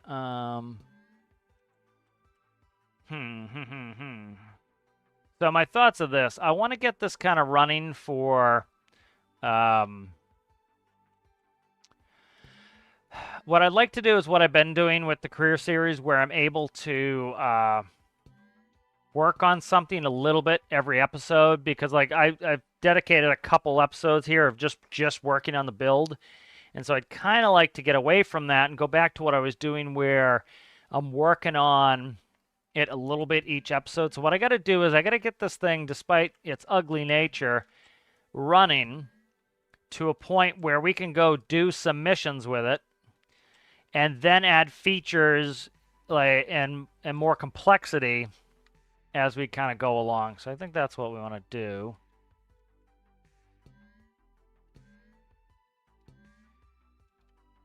So let's start plumbing this electricity up.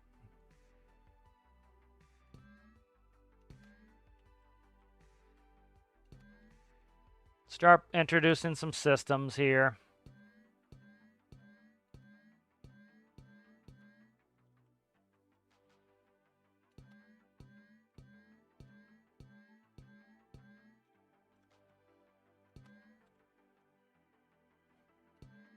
All right.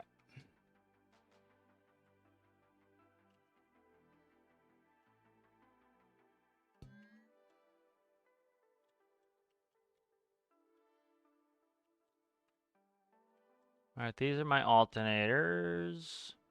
Starter. Those are alternators, all right. So we'll get this electrical system plumbed up.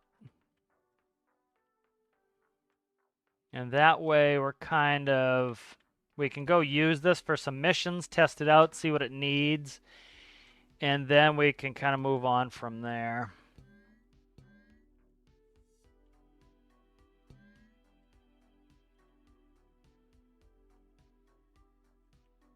All right, let's do batteries.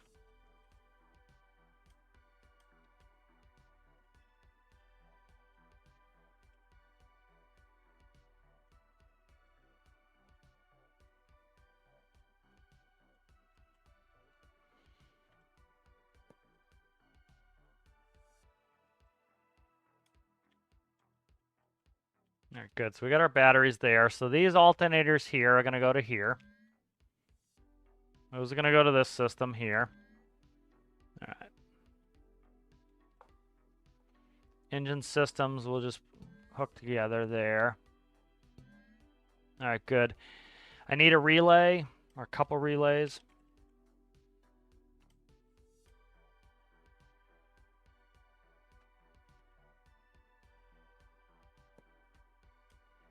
All right, so both battery systems are going to go to...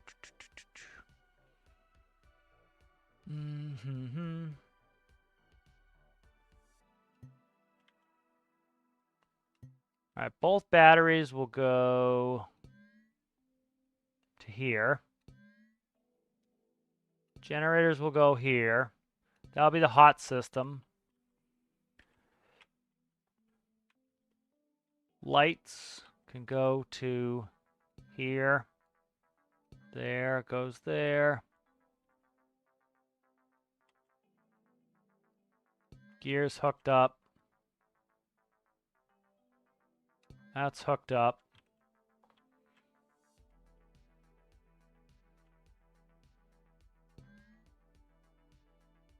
That's hooked up. Control surface I haven't done yet, so control surfaces need to go into there. I think that is almost it. Okay, so that should be all our systems plugged in, the electricity.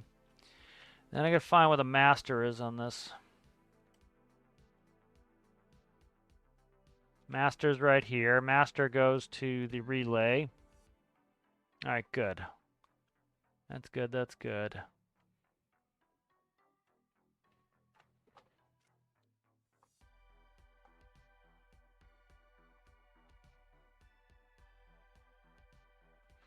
All right, so let's go ahead and save this up.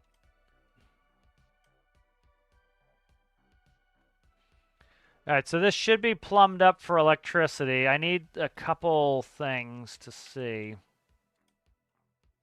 I'm gonna add a couple dials. I gotta do a test here.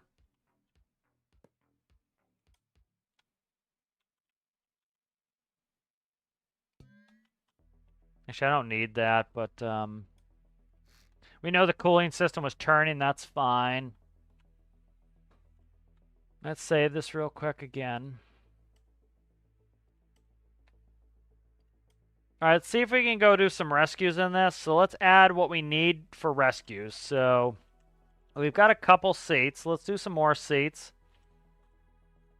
One thing I'm almost thinking of doing is fatten this up by 1 on the side. I don't know if I want to do it, though. If I fatten this up by 1, and I would kind of do it underneath here, the benefit of that would be that it would be 6 across, and I would have 2 by 2 and a 2 walking space in the middle, widen things out a little bit for the back, but I don't know.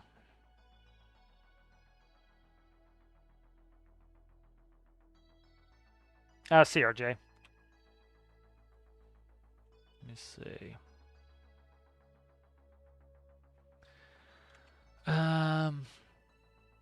I'll do seats against the wall for now.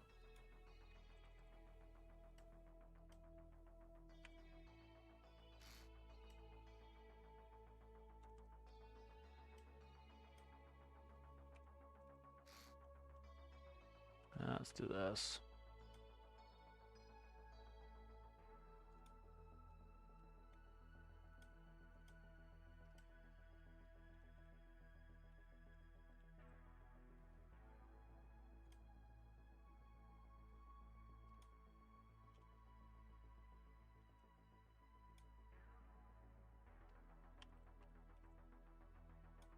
So I'm just going to cramp some seats in here. Again, if you remember how we did this kind of the first time, you know, I don't mind going and doing like, you know, doing this as, you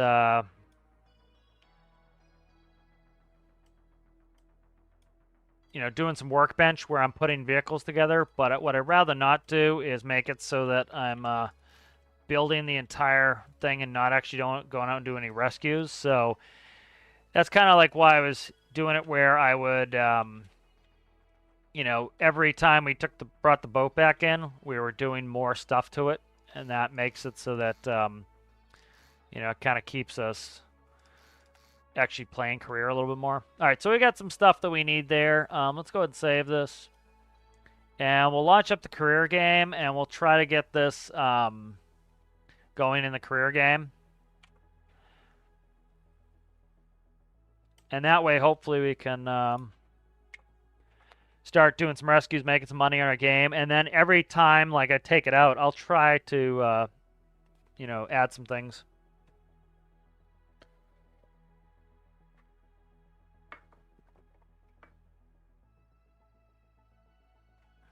All right, let's see.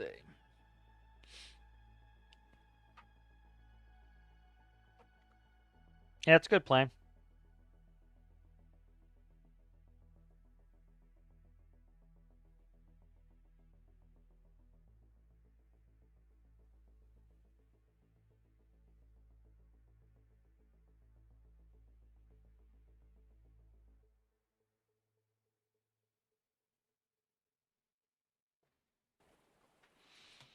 All right, good. So let's see. All right, so let's go ahead and what do we get for money? That's important. 95. I don't know what that. We can check, see what the plane costs.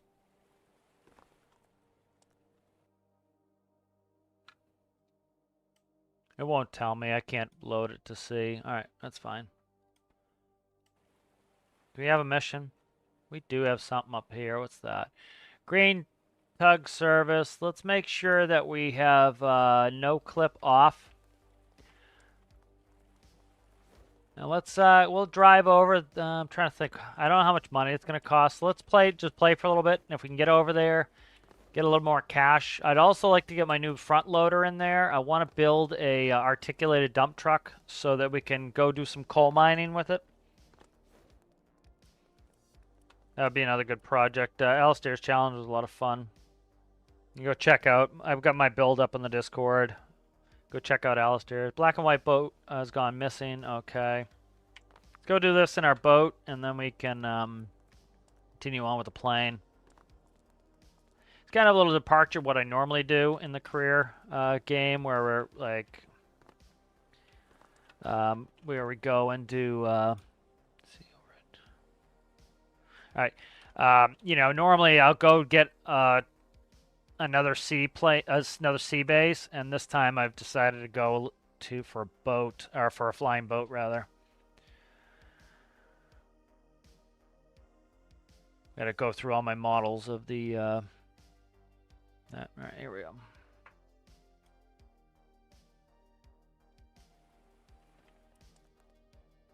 All right, where is this? This is right off here.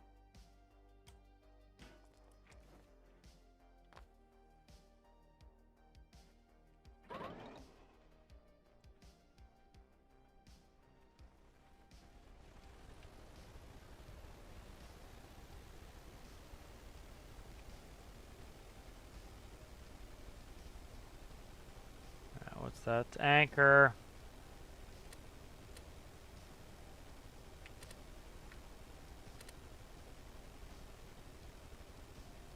All right, bearing 72.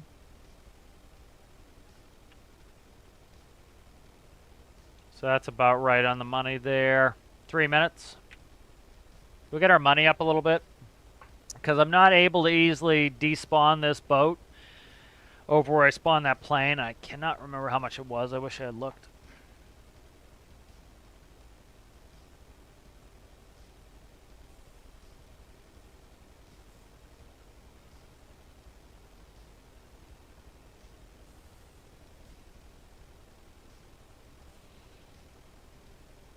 All right, 71, 75. Let's look at the map while I'm driving here. If I were to do coal mining here, I can sell coal all the way over here. So that could be kind of fun to do. To go ahead and use my new front loader, load up a truck, put it into spy cakes, load it on a train and do it. That'd be a good money maker. Be a fun thing to do.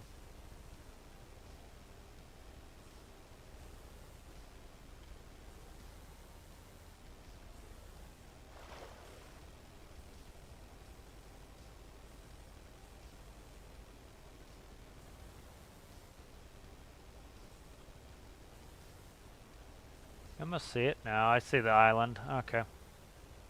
72, we're going about 63. We're going to go a little bit to the right here. About a minute, almost 2 minutes there. I'm just slowing down a little bit here. Starting to get pretty choppy seas here and high winds. So this is the other thing. People want to go high speed through terrible conditions in the water. Like, you get your ass kicked. Like, look at the height of these waves. Like, turn on third person here. Like, look at the height of these waves. Like, try going full speed through these. You'd get absolutely destroyed. You know, so like a big thing is like, what would you do in real life? Slow down. You got to slow down. Like, you'd be at a crawl. You know, you break your spine if you hit those waves going full speed. Like, I'd break my spine doing what I'm doing right now. Like, see that? Watch that. That would break your spine. So, yeah, so, you know, I understand people want to go balls to the wall all the time, but it's like, you got to slow down. I get it. That's why you get a bigger boat. You know, if you get a bigger boat, you can go faster because you're cutting through the waves. You're not jumping them as much. But like, this is about the max speed, and you'd still be getting your ass hammered doing this at this speed. You know, and that's part of it. Think of it from an engineering challenge and gameplay perspective is, you know, as you start to get these bad conditions more and more where your boat just isn't big enough for it, you start saying, okay, well, I need a new base to be able to get a new boat, so I need to go make some money. It gives you the incentives. Go get some money. Go get Soar North. Build a bigger boat that you can handle these conditions, you know?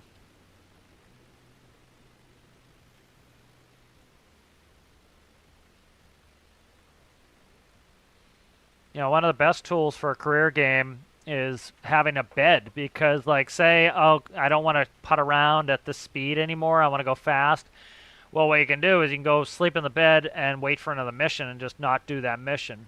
Let somebody else go do it, you know?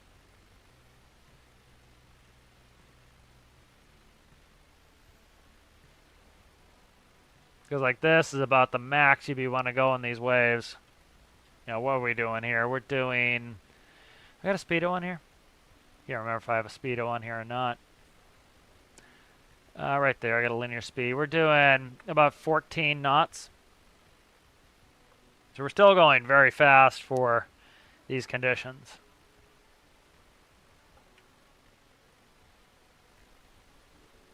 All right, 68 heading. We're pretty close. You know, but people want unrealistic things. They want to have a tiny little boat going max speed. Just not realistic. You gotta. The reason why you have big boats doing rescues is, you know, you get huge seas. You know, some ratio. I forget what the ratio is, but it's how long the boat has to be to the height of the wave to not tip over backwards. You know, and so essentially you need a certain size boat to not, you know, get absolutely pummeled by the waves as they get bigger and bigger.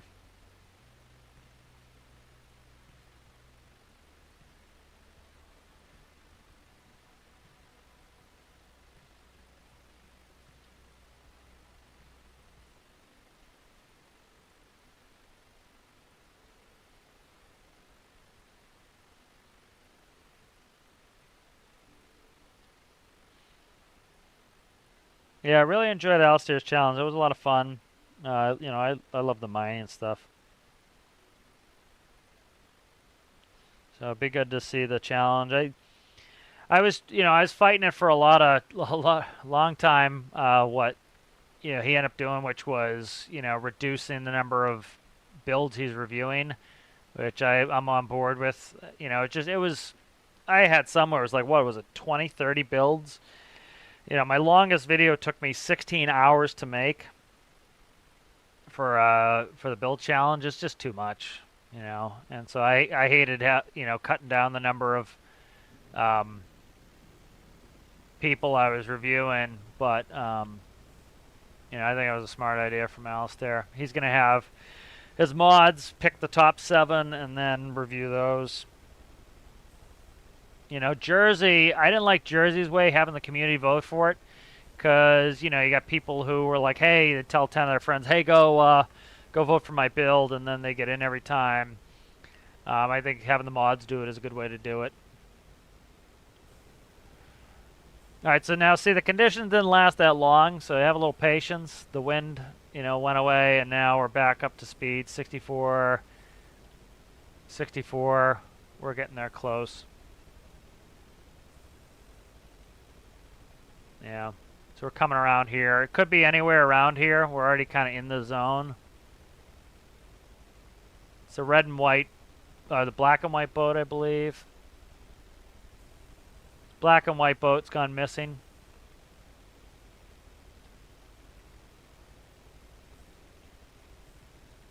There might be a crate on that island. Probably is. Oh, what's that? That's on an island. So like you can, okay, so this island here is beyond the area. This island is within the area. So if we look, that's within the area, the search area. That is too far. So that kind of gives us scale. We have another island over here to our left. That is outside of the search area. So we can kind of see what's in and what's not in the search area. And so that's Dead Reckoning. You're using the scenery around you to kind of figure out where you are. And so we're currently beyond this island, somewhere up in here. So that's why I'm turning us, is to stay within. So there's no point in going over there. We know it's not over there. Wouldn't surprise me if it's up against one of these shores. I don't want to. Let's go take off third person. Third person's cheaty.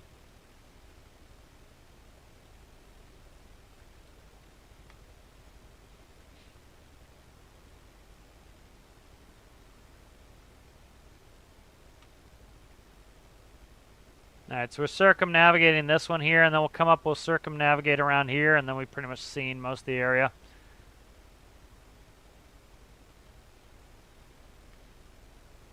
It will pop up the message when we get close, which, that's a little cheaty, that is. Got birds up there. I haven't seen a crate.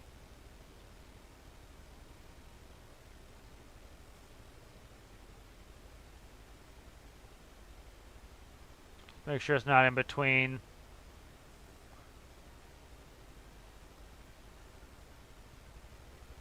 And then you can look at the shape of the islands, right? That's two little islands next to each other. Bingo, right? So we know we're somewhere, we just passed it here. And we're aimed up over there. So draw a line from here over to here.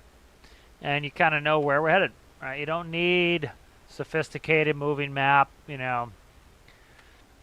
I know a lot of people act like you need these GPS moving maps, or else how could you ever navigate? It's like, you know, people did this before GPS, right? It's a relatively new thing to have consumer level GPSs like that. You can do it, you know. Go try it. You might enjoy it.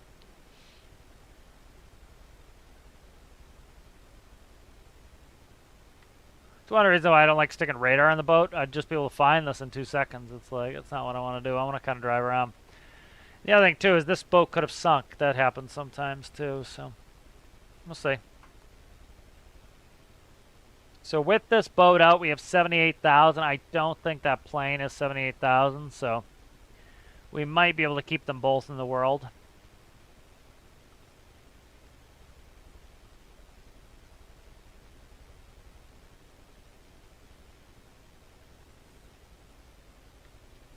Alright, so we're coming backside of the island here. It's pretty tight around here to see where it's at.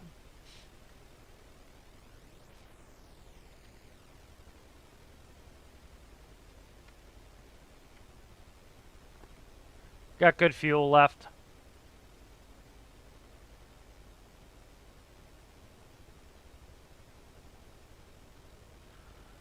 Alright, black and white boat. Still looking for it. They did put the water spawn here. Remember they added that? The ability to spawn from here, I believe.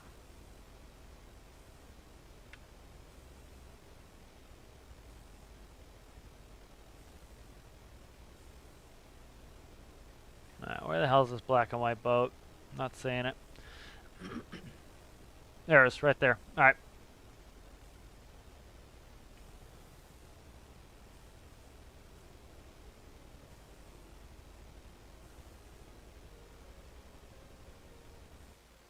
All right, we're going to try our anchor here.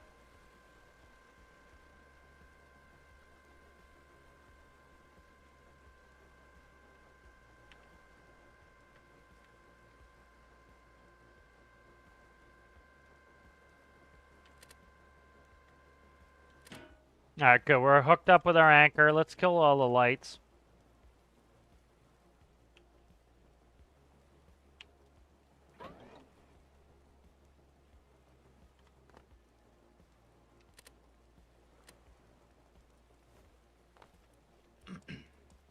And this place has a hospital, so we're just going to walk them off. All right. Always check your missions. You see the people don't do this all the time. It says rescue 2. Real simple. Just click on the check on the map. They'll walk away and they'll get pissy like it's the game's fault they didn't read. Like, it's not that much effort. Just give it a little read there, guy. All right. There we go. We got 2, and that's it. So it said 2 on the mission. We got 2.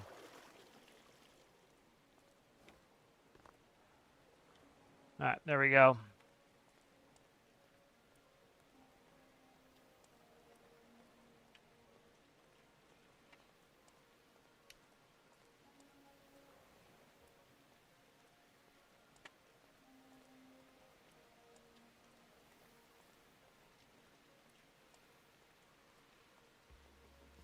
Hello, Kuba. How are you? Yeah, exactly. Like, building a small boat that can handle the waves and do it reasonably. Like, I think it'd be cool to make a little hydrofoil small boat. That could do it. One thing I want to build eventually is, like, I built a rescue Acranoplan. If you remember that, one of the career build series, that was a lot of fun. What I'd like to do is build a kind of like a Acranoplan home ship. That's a large Acranoplan that could hopefully hold some smaller vehicles, even like a helicopter in it. And you could like be cooking at like 300 knots right above the water. And it would be good for like long distance transport. It'd be fantastic if you got some containers on it. That'd be a lot of fun.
All right, good. So that's done.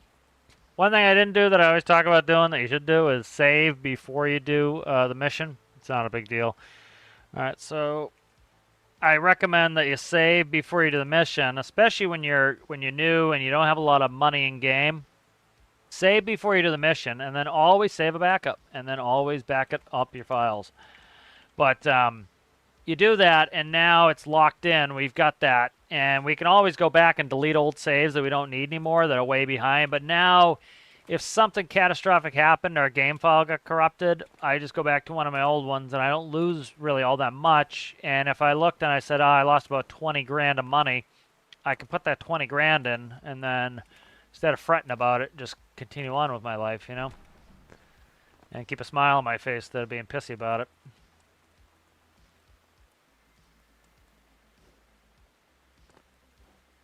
Yeah, like a Caspian Sea Monster home base would be fantastic.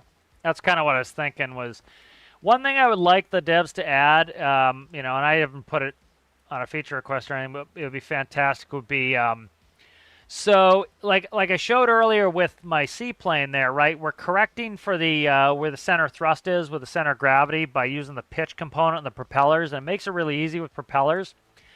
And that you get the same tilt with jet engine aircraft, like the jets on my plane are tilted.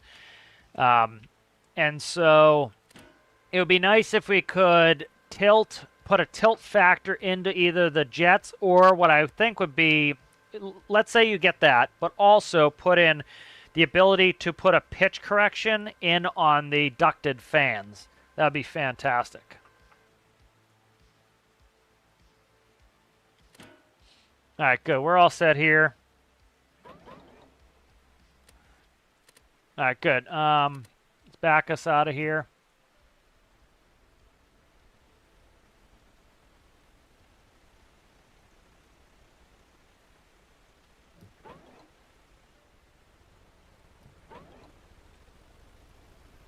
I would like to keep working on that.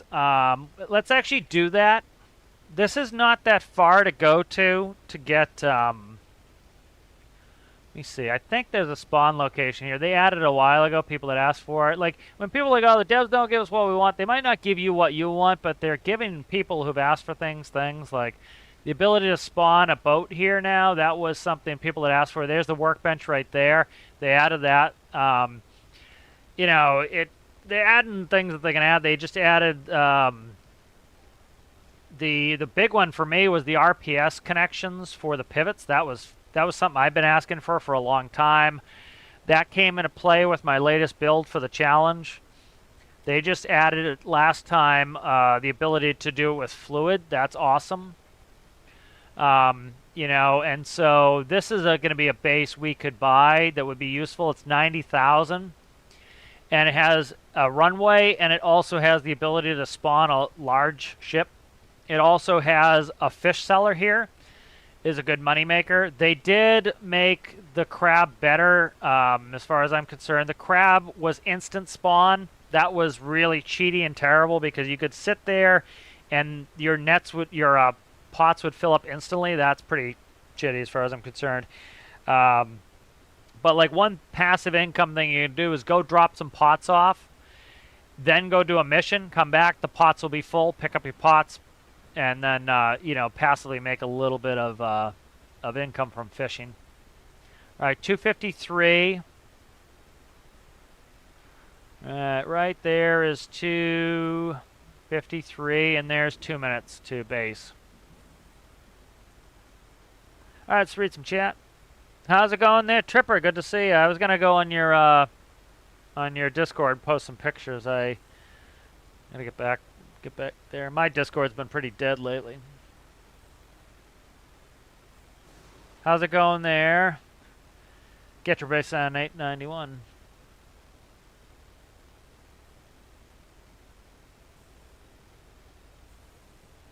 Hello, hello. Good to see you.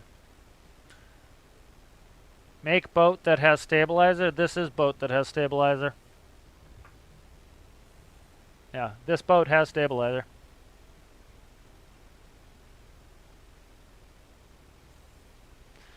Yep. This boat has a stabilizer. I have a bunch of tutorials. Go look at the new player career build series. I talk about a bunch of stability systems on there. All right, where are we going here? We got 252. We're currently going 260, a little bit to the left, 1 minute and 82 seconds. And if we look out there, bingo, what's that? That's an island. So again, it's not hard to navigate around here. There's the hospital island. There's our island. We can even see the main island there. So, you know, the GPS system is great for when it's foggy, but you really don't even need it when it's not foggy. Let me see if I can find my stabilizer real quick.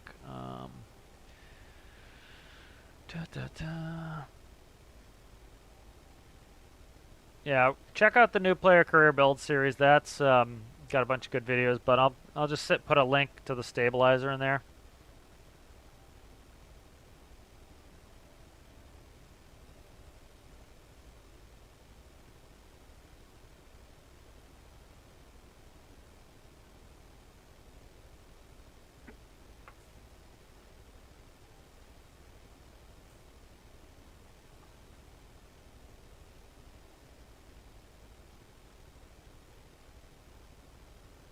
It's bringing up every one of the videos but the ones I want. Alright, let's see.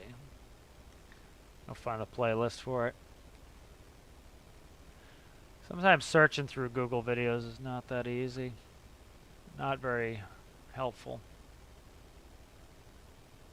Like to get back into the multiplayer. That'd be fun, doing some mining. There we go.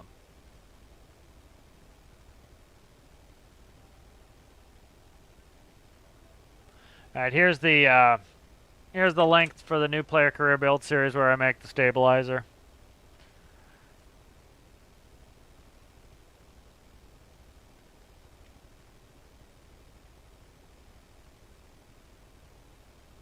All right, so I made a little bit more money there. And we should hopefully be able to get this plane in there at some point. But yeah, that's what I think I'm going to do with the plane is we can go do some missions with that and spawn that and be able to use it. Starting to get pretty reasonable money. We're at 84 now. Yeah, mine is a lot of fun. I want to make an articulated dump truck, especially the way I like to do it. Tip doesn't matter. Tip would be fine. There's a couple articulated cats that I like. That would go good with the current front loader. I'd also like to make a cat 99. What was it? 995? Yeah, 995 front end loader. So what I'd essentially do is use the exact same systems I used on the one for Alistair's challenge, and just upscale the vehicle. But all those systems are in place and they work well. All right. All right, good. So that is in, let's see what we have for money. 101,000. All right, good. Let's go get a mission. Get into daylight here too.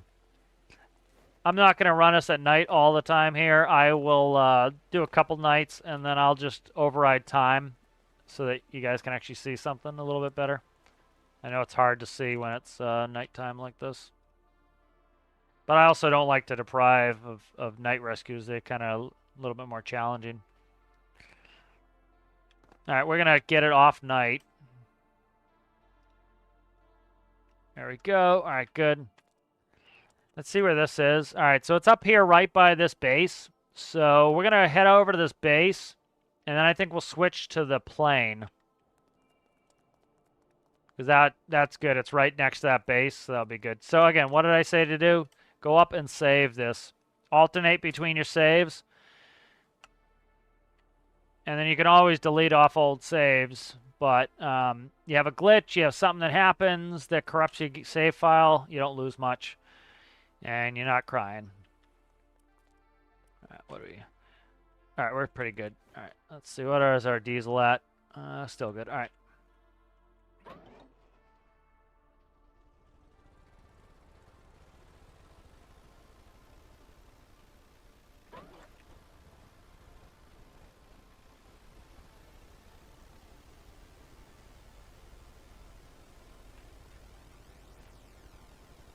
All right, so let's dead reckon our way over there. Let's not use the GPS at all. So real simple, right? Here we are. Right here. All right. This is west. This is north. We're at about a 45-degree angle. So we want to go, pretty much northwest. So let's go northwest. And it's nice and clear out there. Sunny day. And we've gone a little bit south, but now if we look, we're going to dead wreck them. So if you look, I'm looking off to my side here, and so it's right about here. So we are right here, all right? And so we're looking out here for what's going on. So we can do this. There's that refueling plane. All right, bingo. There's the island, right? So we're already headed toward the island where I was trying to find, right? So here it is, right there. Rescue area is a little bit to the right, is the middle of the rescue area. So, again, you don't need, if the weather's clear, especially really complicated navigation, just try with some dead reckoning and a simple compass. Yeah, mining would be fun to get everybody together, do some mining. Get out. And that's my favorite type of gameplay. That's why I think that farming would be so fantastic. Is if they added farming, essentially it's like mining of crop, because you're out there with a combine, You're running over nodes, which are crop. And then the same, they could do it the same way it's in game. Like instead of the rocks being really low, they're already 3D with no collision. They would just made them tall, look like say wheat or corn. And you'd run over them, and as you drill them up, they would disappear. That's all you need to do. And then you keep running over, and they disappear, and bingo, you've got that crop. And then you go sell it, and it slowly regrows over time. They don't need to overcomplicate it. They really don't. You know, they could, if they wanted to complicate it some more, like I think it would be cool. Say, for example, you pour, I don't know how they detect it, like water or something over the crop as like irrigation or fertilizer, it would, or rain even, the crop would grow back faster. You know, that would be a good thing. The crop doesn't grow at night. Crop only grows during the day. They could add some of those things. And then, for example, you could make sprayers that spray water. And that would be, you know, you could do all sorts of quote-unquote fertilization with just simple water, and it would make it really easy to do. And that's when people will be like, oh, it's not farming sim. It's like the building game, building machines. Farming has a lot of machines, you know. 2 + 2 = 4. And I would love to see some farming in game.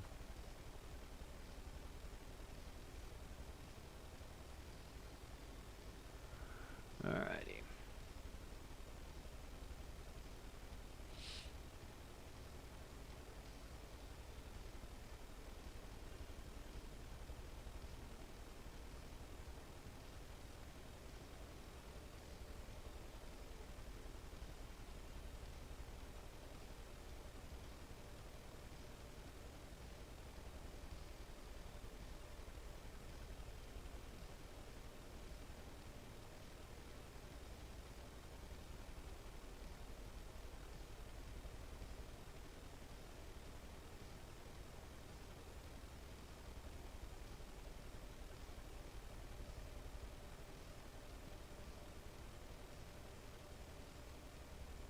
Alright, let's see.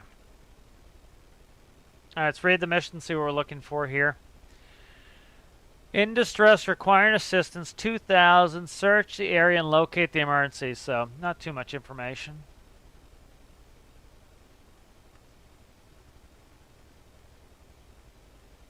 Yeah, farming request would be good. Started trying to make another hull tutorial series video going into XML editing the rocket motors, but got a lot of it recorded, and then my headset died, which my headset's probably going to due to die here soon anyway. Yeah, it charged overnight. I can't tell how much it has for battery, but charged overnight should be alright. Alright, just looking for a vehicle in distress. We'll get that seaplane out, and we'll go bring them to a hospital with the new seaplane. I should have enough money to launch that. See if we see anything.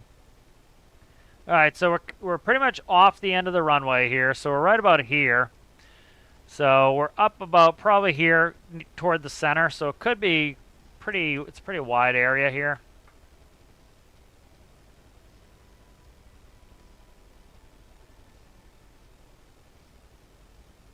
We're going to cut across the runway.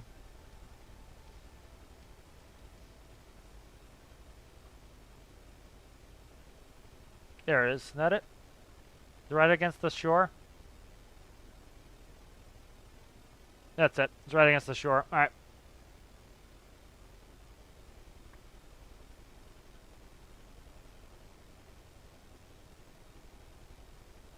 Even more convenient. We'll run them right out to this. Yeah, they could definitely add fertilizer. Like my dream, right, would be they have a bunch of these factories around, like, that aren't doing much. That if you look, they've kind of set up. It looks like you could dump stuff there, and kind of like how you do, like, the metals, you dump in product A and product B comes out. Like, you could put in water and, like, I'm trying to think, nitrogen. Like, make nitrogen a mineable something, and like if they added animals for animal husbandry, you could say, you know, you can get nitrogen from the animals, from the shits, and then you take nitrogen and you take water and you bring it to this facility. It gives you fertilizer. That would be awesome. I like that type of gameplay where you take a couple things, add them together, get the other thing.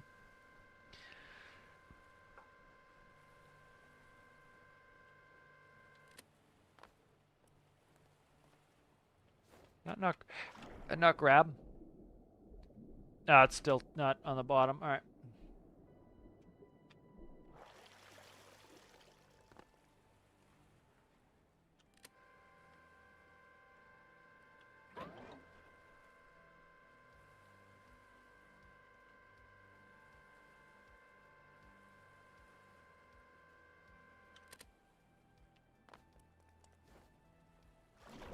All right, that will eventually grab. All right, always read your map. See what it says to actually do. 1 casualty. Okay. This is like when people will get too far away and then be like, this is a weird design. I don't get this, like, put rudder there, put props back. I don't know. Just do it like a real boat would be. Whatever, teach their own, I guess. You know, people get too far away and then they'll be like, oh my god, and get all frustrated. It's like, you only have yourself to blame. Like, it told you what to do. You just didn't read the message.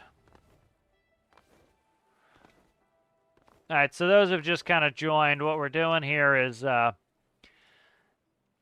I don't want to spend too much time working on that plane and not actually doing rescues, so got it now where the plane is in a state where it can be used in-game, and we'll do some missions with it, and then I'll do a little bit of work on it, kind of like we were doing with the boat, where it kind of shapes up over time.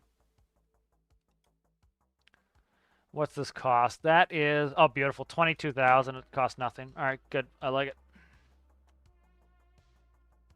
All right. Costs nothing. All right, put you there.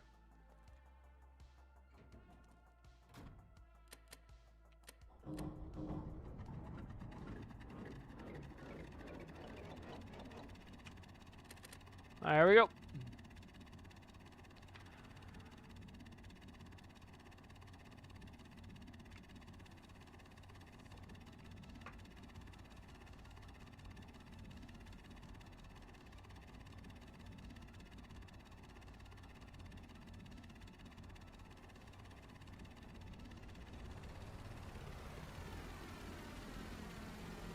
Pause rate, gear up. Flaps up.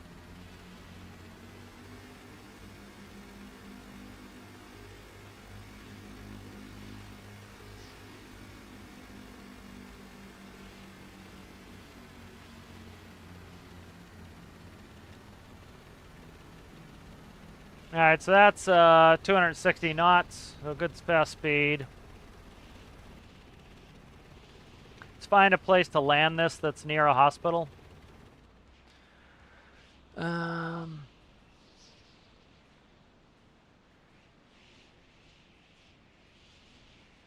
to find an airport that's near.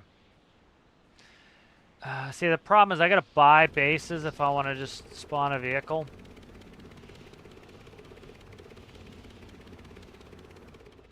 See where we can bring this guy that's reasonably close. We could land down here. Let's go down here. I can land it here. Alright. So I can't see any of the waypoints, so I'm gonna have to use pure Dead Reckoning to get down there. Again, and that need that, you know, of the need for more advanced navigation is what motivates me to then go add a GPS system into the airplane, you know, or more sophisticated navigation stuff. So like right now, if we look out the window, let's not cheat too much. Let's look out the window. So I'm gonna roll my wings. It's kind of hazy. Can't really see too much. We're kind of coming to the south shore. I don't have a compass in here, so. Coming into the valley here, I don't have a compass.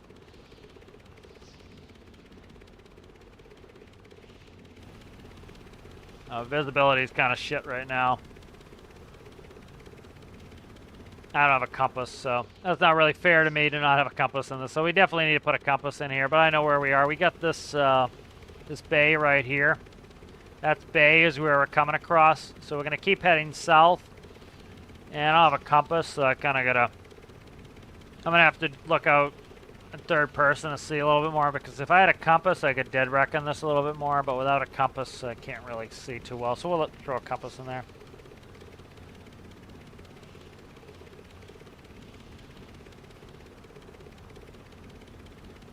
Alright, we're going pretty well south here. And then when we hit the, not hit the island, when we get close to the island, we'll start to be able to see it, and I can dead reckon off of it. It's just the haze is shitty. Let's go ahead. Fog is too high. Cut that down a little bit. There we go. Alright. Seeing I don't have a compass, I want to dead reckon this, so I'll get rid of a little bit of the fog.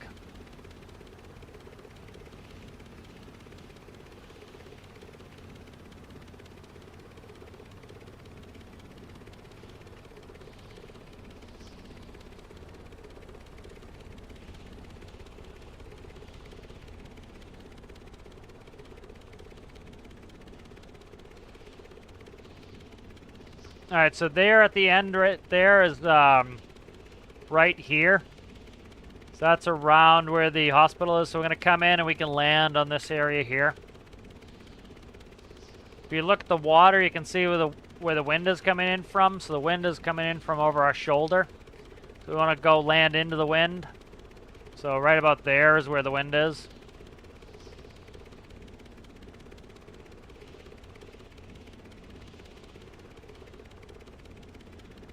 Yeah, map editor would be cool. I would, you know, I kind of like some of the stuff in vanilla just because then we all have the same thing. That's why, like, I'm not against modding, but it's like, you know, we don't all have the same thing or maps or parts. I think it kind of splits things up.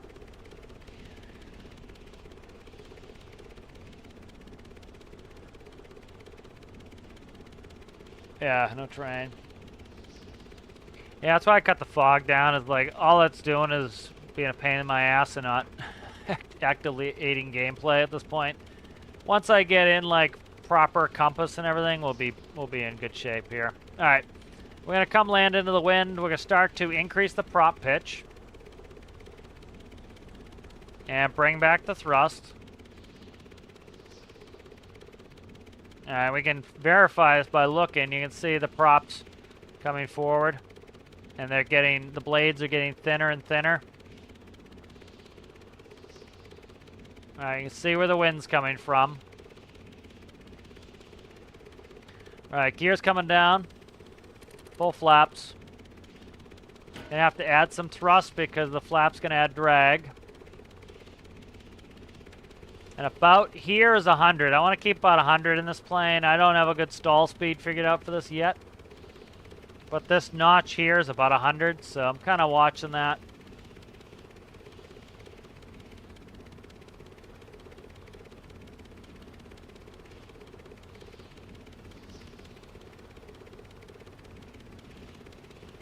And we're coming to land into the wind.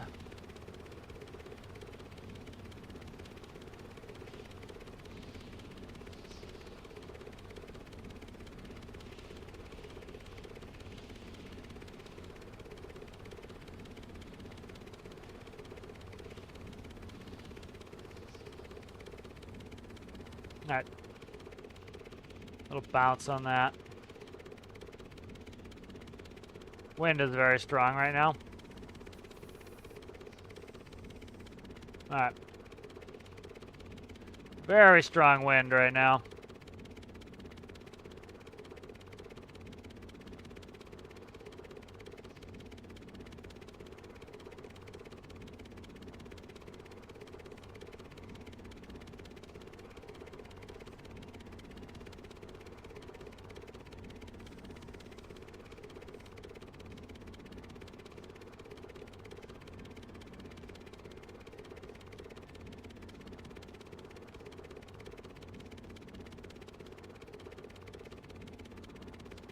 All right.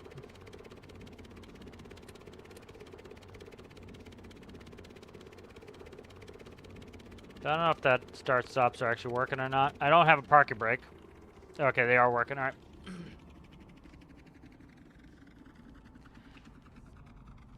All right, I've yet to actively jump. Oh, I guess that jumps up fine. All right, see the wind blowing my plane away? We're not dealing with that shit. Like, look at the wind. We're going to go ahead and just knock that wind right down. Because I don't have a parking brake yet, so I don't want to screw myself too much there. They're pushing my plane away.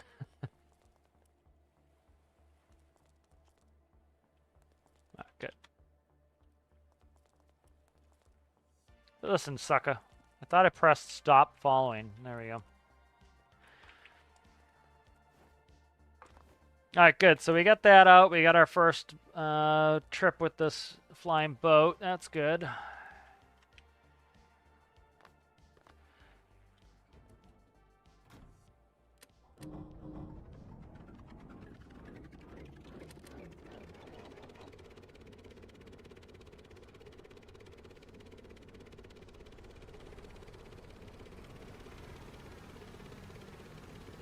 Oh, there's right gears coming up. Flaps coming up.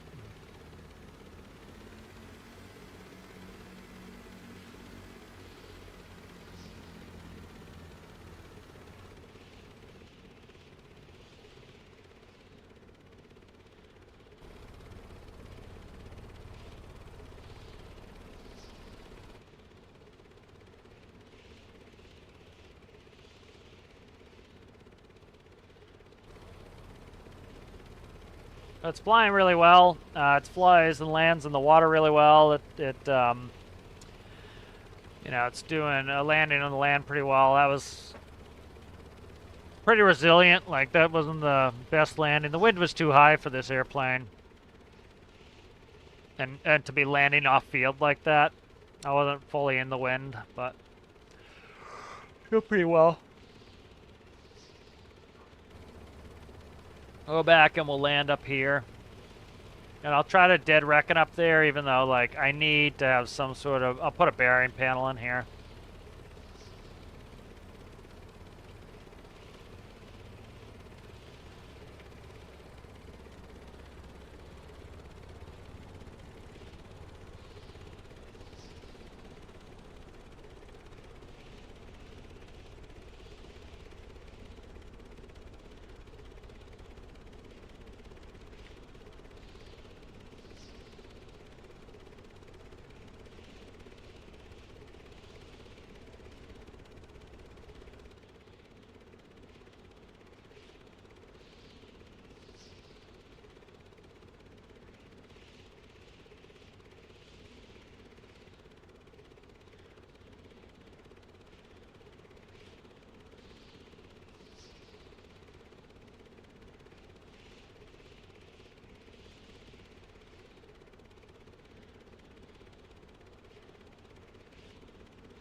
Yeah, it'd be kind of cool to build a rail network. The problem I see, like, you know, playing on your own save is fantastic, you know, and setting up even for, like, if we were going to play multiplayer and I made us a map, that'd be good. You know, I'm kind of torn with some of that stuff because it's like, if we all play the same game, you know, especially, like, it's easy for the devs to say, like, there's a thing going on Reddit now, is like, the devs say we have enough windows, because, like, we only have 45-degree windows. Well, one of the reasons they add modding is, hey, you want more windows? Make more windows. And so now, essentially, there's good things with that or not. You know, you can use mods to get the windows you want in-game.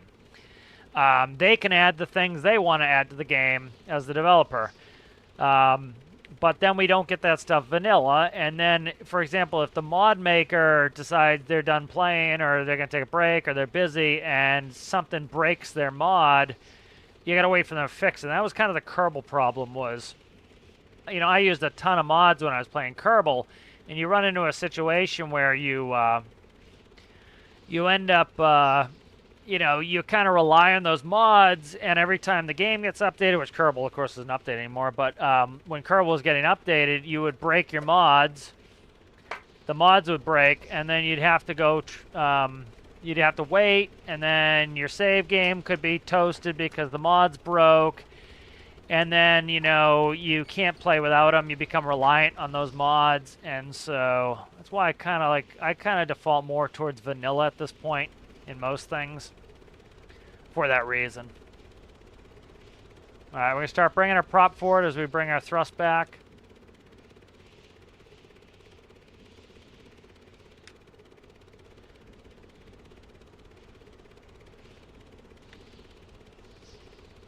Trying to bring the prop forward. Is it going forward?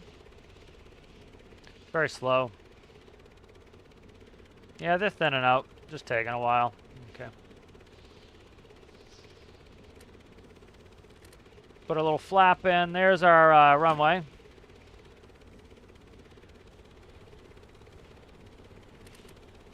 Now go full flap here.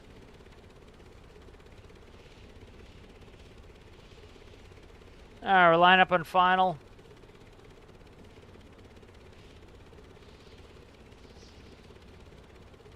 All right, so I can tell by where I'm angled. Probably got a little wind from the left. Can't tell, actually. No, it looks actually from the right. It's just the way I lined up on final. Keep about 100. This is about a 3-degree glide slope right here. Plus, the runway is a very short in game, so kind of got to keep that in mind, too. Got to kind of come in a little bit flatter and lower than I would IRL. All right, a little flare. All right, and brakes, brakes, brakes, brakes, brakes. All right, very nice. Let's spin us around. I have very narrow gear here, so I have to kind of cut my turns a little bit wide.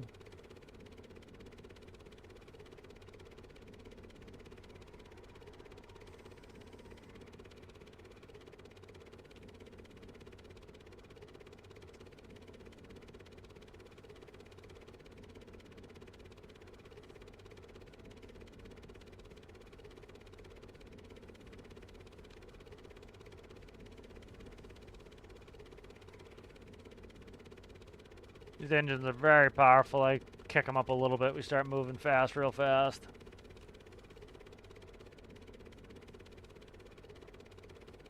Now, get our flaps up.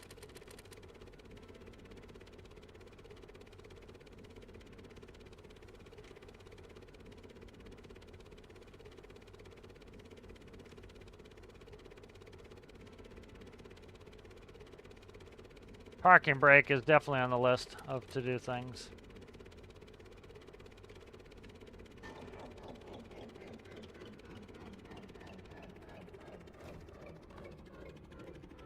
All right, very good. I'm really liking this aircraft. It's working out well.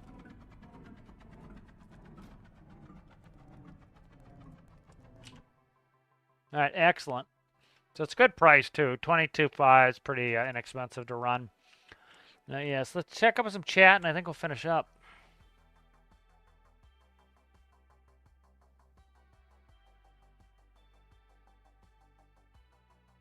Yeah, I think it would be good. You know, I don't like taking too many tools out of people's toolbox, but it's like, I think a map editor would be nice. The problem becomes you get it where, you know, do the devs say, well, there's no point in us doing any map updates because people have an editor, they can make it however they want. And it's, you know, people blame that on the devs, but it's like, that's kind of the next logical conclusion is like, if you guys have a map editor, why are we wasting our time doing this? We could be doing something else. Like, I would love them to go back and fix some of the industrial frontier stuff. Is there any incentive to do that if people are just going to go do it on their own with a map editor?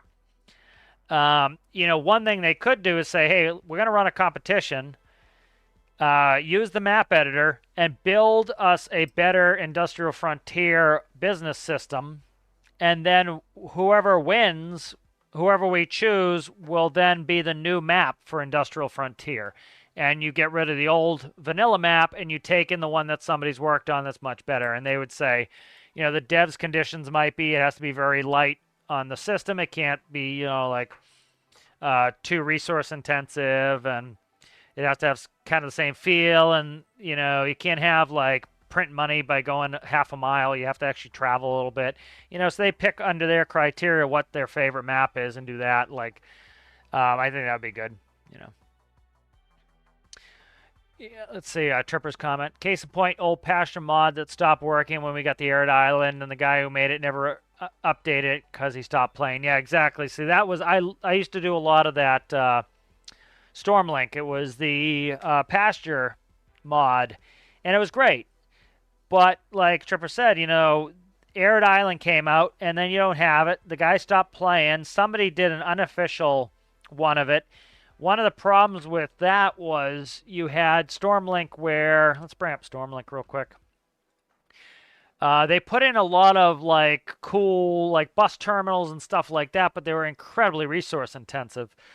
And you had some other cool stuff, like you could put lots and lots and lots of pastures out in the map, but the issues with that were that your game would slow down because literally you had NPCs spawned in everywhere, and so every part of the map couldn't despawn. And so even though it was just me and one vehicle, the whole map would be laggy. And so what I would do is I would sell. You can close certain destinations, and then I would open up the destination and the departure airport. And so I would just pay for those and then transport from there to there, and I could do a full plane load. Like, I would love to see the devs do it as a mission, like, transport pastures from FJ Warner to Tajin. Transport 7 pastures. Okay, good. So you need a plane that can carry 7 pastures. All right, you take one of your planes that carries 7 pastures. When you get close to FJ Warner, 7 people spawn into existence. They're standing right there. You go up, you get them. You could even have some luggage. Like, we've done that before with those box missions where you carry a little box. Like, have 7 boxes. Now you got to store the boxes places, right? That would be cool. And then do it as a mission, I think, would be better way to do it. But, like, here, let's look at Stormlink. So this was the Stormlink. And you see how they built these really cool terminals and stuff, but they were very resource intensive. And so you ended up with like little things scattered all over the map like that. You had the big ones here that were very resource intensive. You had Stormlink Light, which got rid of all these. But it was very, it was a cool thing to add. But I would like to, again, see it. I like to see everything in game if possible. Because I'd much rather play vanilla, because you know that it's more likely to kind of be to work with it.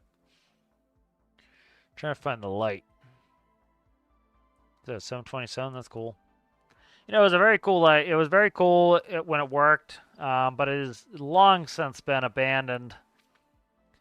And so now that thing that you kind of almost seemed like it was part of the game is no longer there. It seems like a downgrade where it really wasn't. It was, a modder stopped updating the thing. And that happened with so many games with mods where people just stop updating it. So, like, I don't like the new trailers that they did because I don't use what's that system they use for the trailers? I can't remember. Mine's Titus. I rather use my own system. So what I would rather, for example, is I would much rather a palletized system. And so you can do palletized cargo because you build your own trucks and trailers, and then you can have whatever systems you want on your trucks and trailers. And then all you do is you load pallets and containers and stuff on it. You want to put a pallet or a container on a plane, you can do that. And so it makes it smaller scale. You want to put it on boats, you can do that. This one was this is the unofficial Stormlink pasture mod. It added the arid island. I had this for a little while, but you see it has these terminals. And it's like, I didn't like having the terminals on there. It used up a lot of resources. Things were in weird places. So I'd like to see the devs do it frankly. Add it to the game. Yeah, then there was Stormlink Lite, which didn't have the buildings, but yeah, it was a great add-on. It was just, you know, again, these things get broken and then they'll never get fixed. And because it's a huge amount of thing, like if the devs change something and then the modder has to go back and fix it, they might not want to go back and do that. Like I don't want to go back and work on one of my old mods. Like every once in a while I get a message from like somebody like, "Hey, on this build I just downloaded yours.